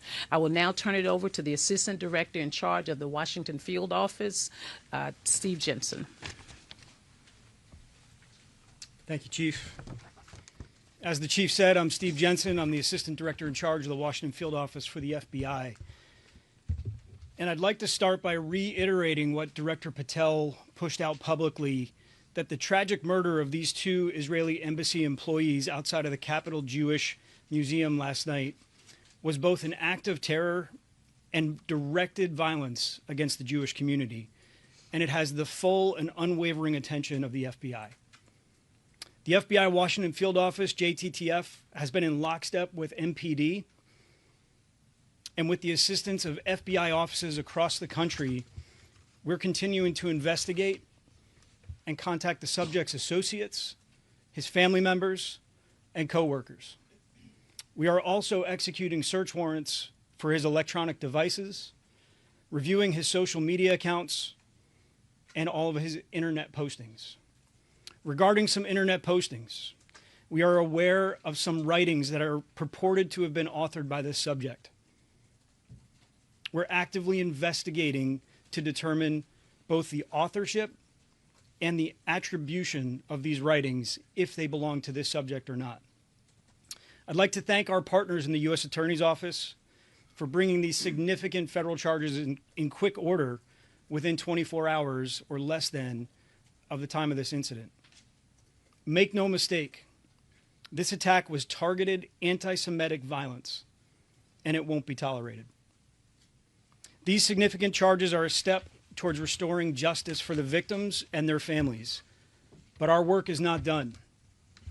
The FBI will continue to pursue all leads and use all available resources to investigate this attack. We join NPD in affirming that there is no ongoing threat to this community. And we're also seeking assistance from the public. We do have gaps in this investigation currently. We know the subject landed in the DC area on May 20th and that he was taken into custody on May 21st. We're asking the public, anybody who had contact with the subject, anybody who knew his whereabouts or where he was located during that gap of time, to contact the FBI at 1-800-CALL-FBI or to submit an online tip at tips.fbi.gov. And with that, I will turn it back over to Judge. Thank you very much. All right, we'll take a couple questions. Go ahead. Yes, we had spoken to a witness who said that this was a private event, that it wasn't publicized. So is there any idea how he actually knew about this and showed up at this specific event? You know, that's something that we're investigating right now. I think that, Chief, you'd agree with me on that. That's the kind of thing. Do we know? And that's still under investigation. Yeah, we're looking at that. There's a lot. Everybody understand. This is fluid. It's happening now. Go ahead. Madam U.S. Attorney, you mentioned terrorism. Can you speak to any possible nexus to terrorism? And Assistant Director Jensen, are you confident that this gunman acted alone? Is there any indication at this point that he was inspired? And then also curious if the chief has any concerns about copycat attacks. Well, first of all, let me say that we're going to continue, as I said, to investigate this as an act of terrorism and as a hate crime. And as we do so, we will bring additional charges whenever those charges are warranted and provable. And I suspect as we go forward, before we get to the grand jury itself, that there will be more charges added. Yes, sir. Has there been any indication from the investigation so far that the subject was on the radar for the FBI or some other investigative agency around the country? Was he involved in any activism that might have put him on the radar? And also, if you would also, on the issue of whether there were anybody else connected to him, obviously those writings were posted, and the timing of that, we're wondering whether you've seen any indication that someone connected to him might have been associated with posting those? So a lot of questions. Okay. Let me try and break it down. Chief, I think you addressed some of this yesterday when we first initially briefed the public on this matter. There was nothing in criminal records or in our holdings that indicated that this person was previously known to us or would have popped on our radar or MPD's radar. We know that he originated outside of the district, came in for a conference on May 20th, and was a resident in the Chicagoland area. That's what we know about him currently. As far as associates, relatives, the reason we're checking associates and relatives is to put all the pieces together. There's a lot of unknowns, so known contacts, known relatives, known associates, these are basic investigative steps to put a picture, composite picture together of who the subject is, what did people know about him, and who was he closest to. From that, we'll build out the investigation. Aside from that, I couldn't answer more. Go ahead. Hi, A quick question. I'm sorry, Keith Alexander, Washington Post. Were you seeking the death penalty? Can you talk a little bit about that? And also, the night of May 20th, any idea where he stayed at all? I think that we have an idea of that, but let me just say that you know, the president and the attorney general have both indicated that you know, in cases where the death penalty is warranted and seems appropriate, we will use it. It's far too early to say whether that is the case, but this is a death penalty eligible case. And what about the night of May 20th? Do you want to talk about that, Chief? No, I think it's still a part of the investigation. Definitely still part of the investigation. Yeah, I don't want to get into the weeds. I think that right now he's been arraigned. He's been presented. Excuse me. It's in progress. It's in progress. Okay. Yes, sir. Can you just, Mr. Jensen, can you just clarify one thing you said? You said he was in town for a conference. Was that a different conference than the one, than the event? And could you tell us more about what that particular event is? And So we're still looking into the nature of the conference, we believe associated with his work, and we are contacting his employer and trying to figure out what the nature of his job was. We believe the reason for his flight was related to a conference for his work. What's the nature of that work? I don't have it at the top of my head. And then the other question is, he seems to have been sort of stalking, I forgot what the word was, pacing in front of this event. And he seemed to have had pretty easy egress in and out of the place. What does that say about the level of security, and are you investigating that for, and Mayor Bowser, are you considering increasing security around these sorts of events and institutions? So regarding the movements of the subject, obviously still very much a part of the investigation. Composite of collected videos, witness statements to put a full picture together before I would comment on any one particular act that he may or may not have been observed doing. As far as security goes for a private entity, I wouldn't comment on that. And as far as posture goes, I would defer to the mayor. I think that the director is correct. This was not a event that falls into our special events category, where NPD and other government agencies have a stood-up posture. This was a relatively small event at a museum, so NPD or the government agencies wouldn't stand up additional resources unless they were requested or unless we got a call for service.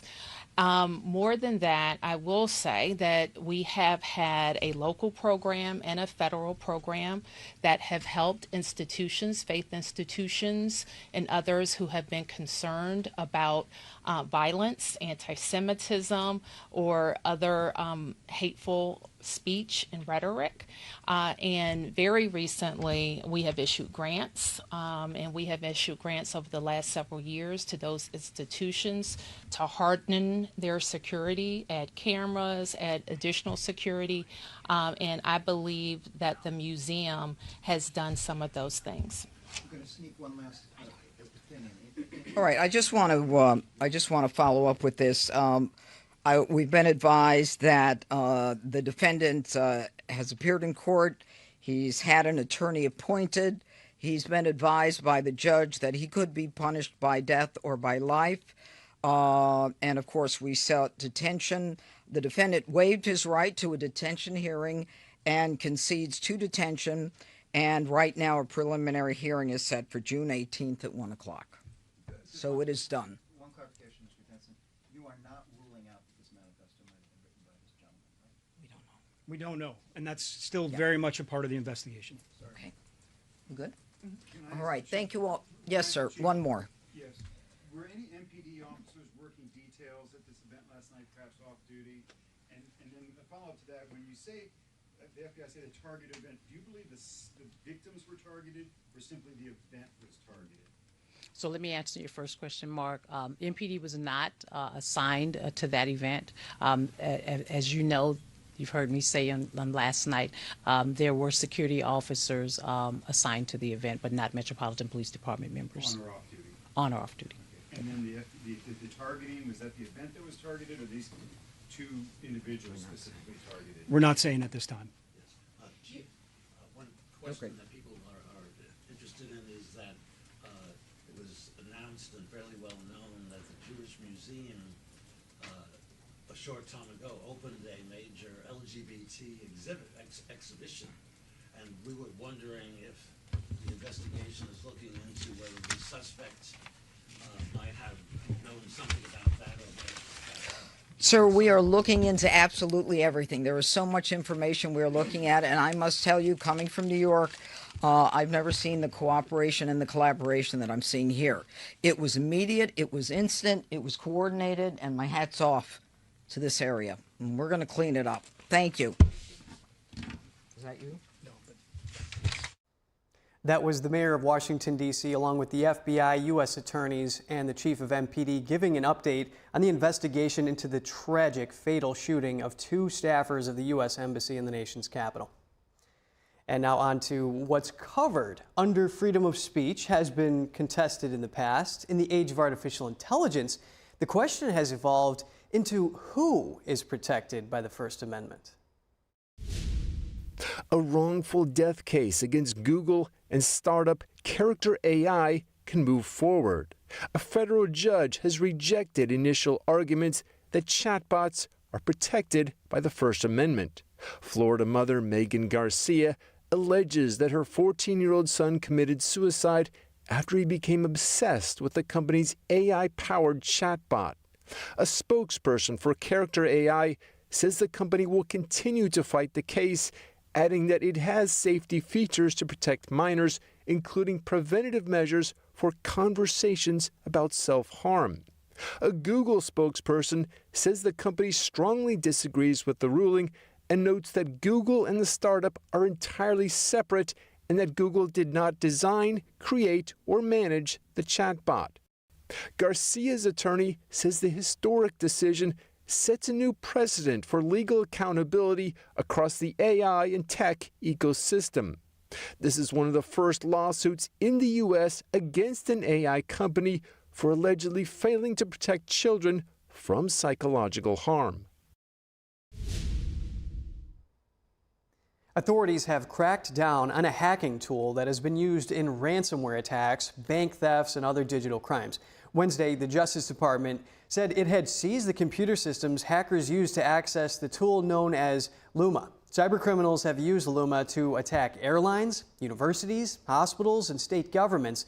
They've also used it to create tens of millions of dollars in credit card losses. According to Microsoft analysts, the main software developer for Luma is based in Russia. U.S. prosecutors have charged numerous Russian hackers with serious cyber attacks, but only a portion of the accused have seen a U.S. courtroom.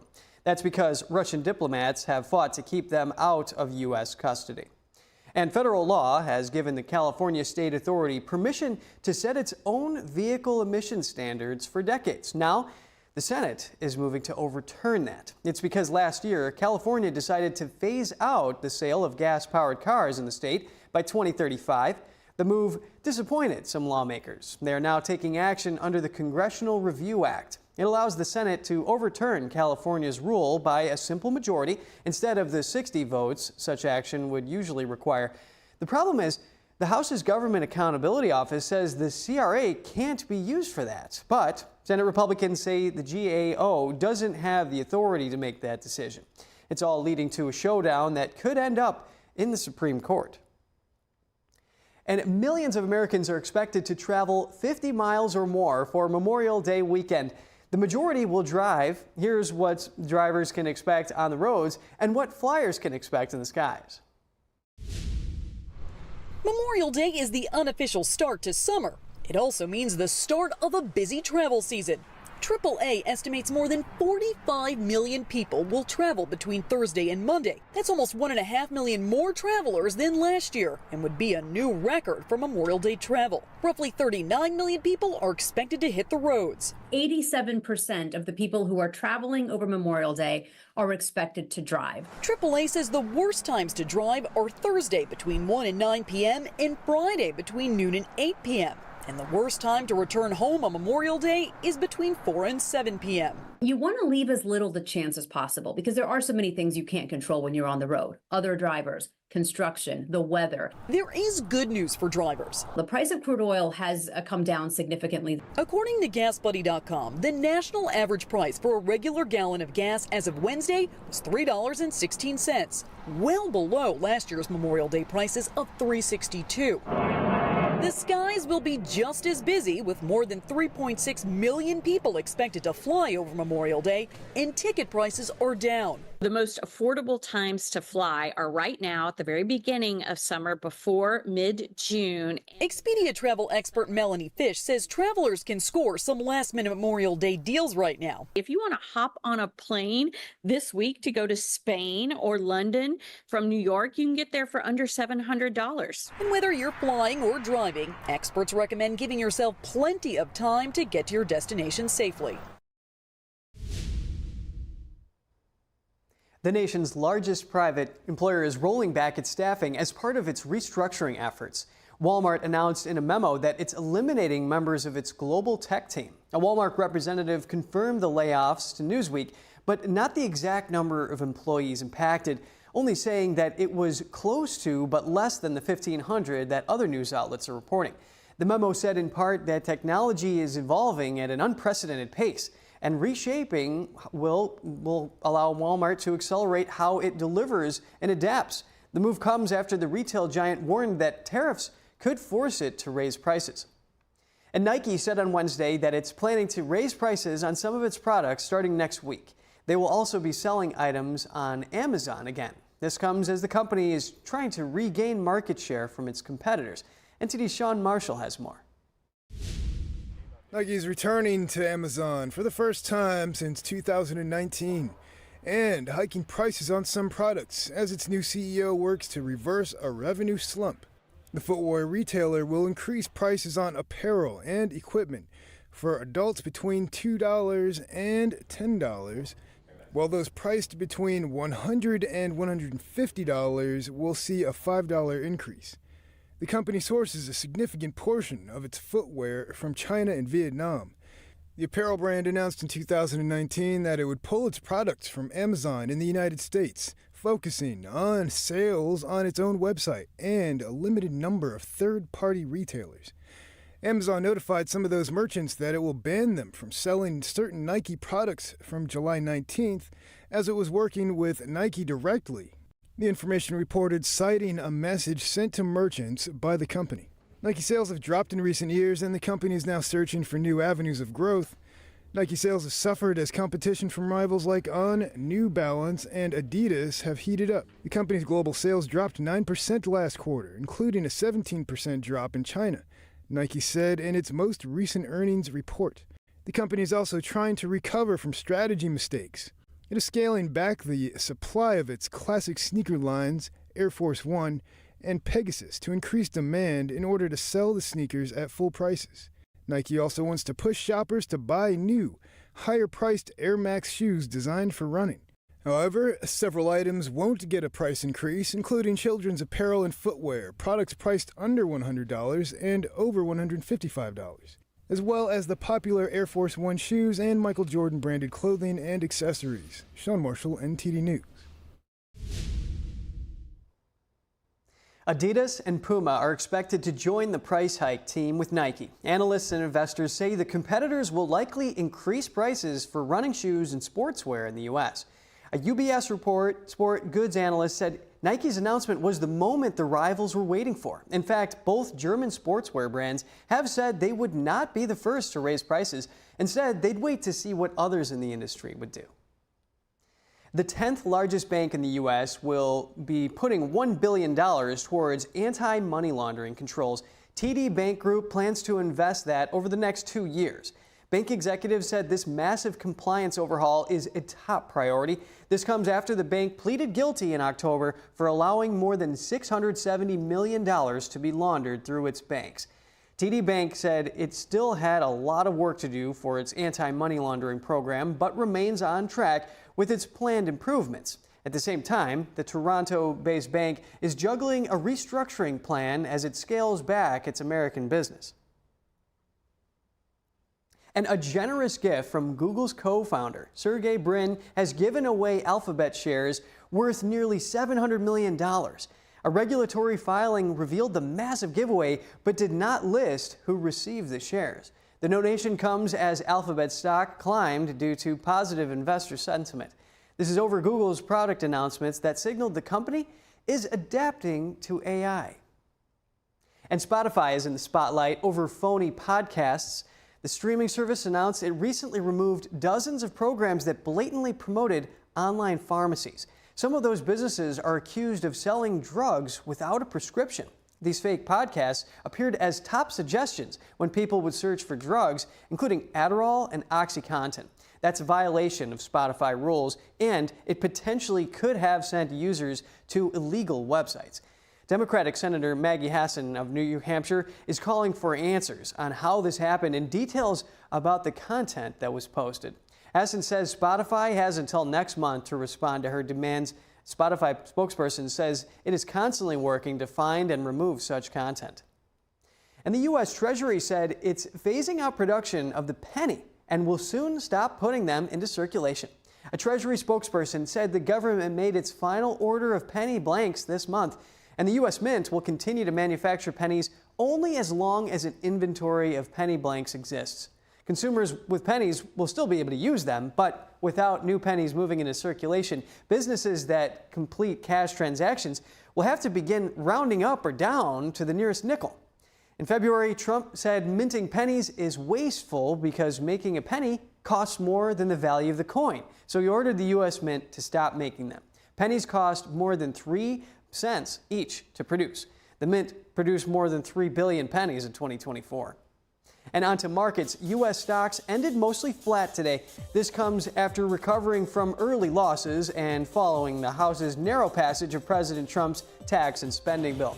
The Nasdaq rose today. It was buoyed by gains in mega-cap tech stocks like Nvidia and Amazon, but solar stocks dropped on fears that green energy subsidies will be cut under new legislation. And that's it for today's Business Matters. And coming up, for the first time since a terrorist attack devastated a Palm Springs fertility clinic, officials are speaking out and detailing how they plan to rebuild. Find out more after the break.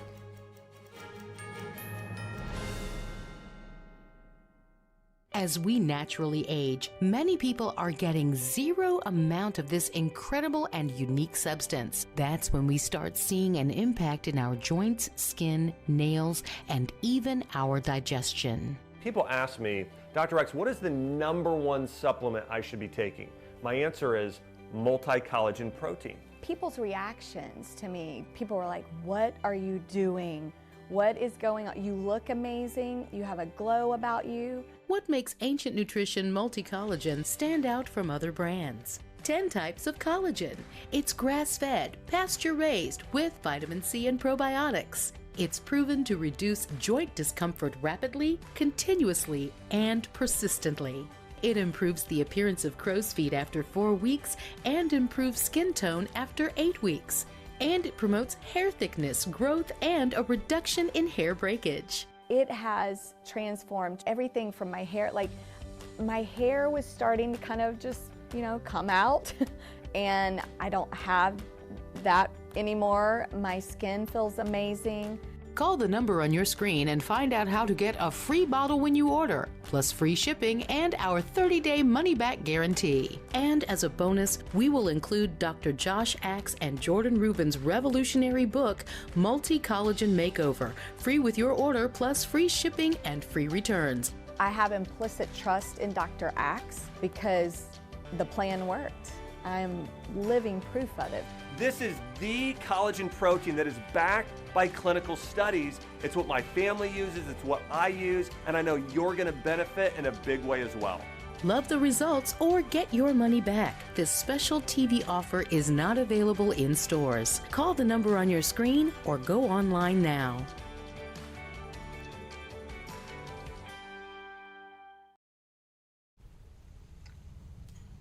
Hey, boss. Okay?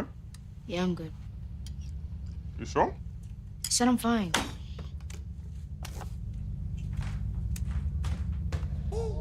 Since I was little, It was only like me and my parents. You think you created family out of characters? Yeah, of course. I'm gonna take that, make it into a song.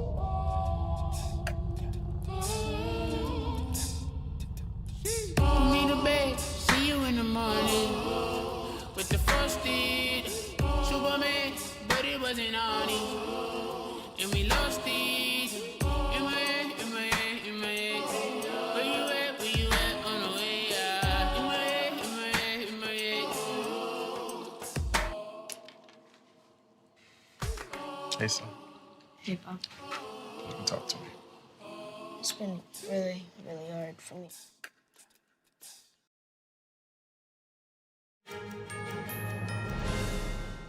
Welcome back. In California, officials provided an update today after a car bombing targeted the American Reproductive Center's Palm Springs clinic last weekend. Palm Springs Mayor Rhonda Hart says the city is expediting the rebuild process. We are pouring every ounce of our collective effort into working with the state, county, regional offices to bring every possible resource to bear, ensuring our small businesses and residents recover from this event with incredible speed and strength. The City Council is expected to approve emergency support programs, including a disaster zone designation to cut permit and licensing fees. The clinic plans to reopen Tuesday at a temporary facility nearby.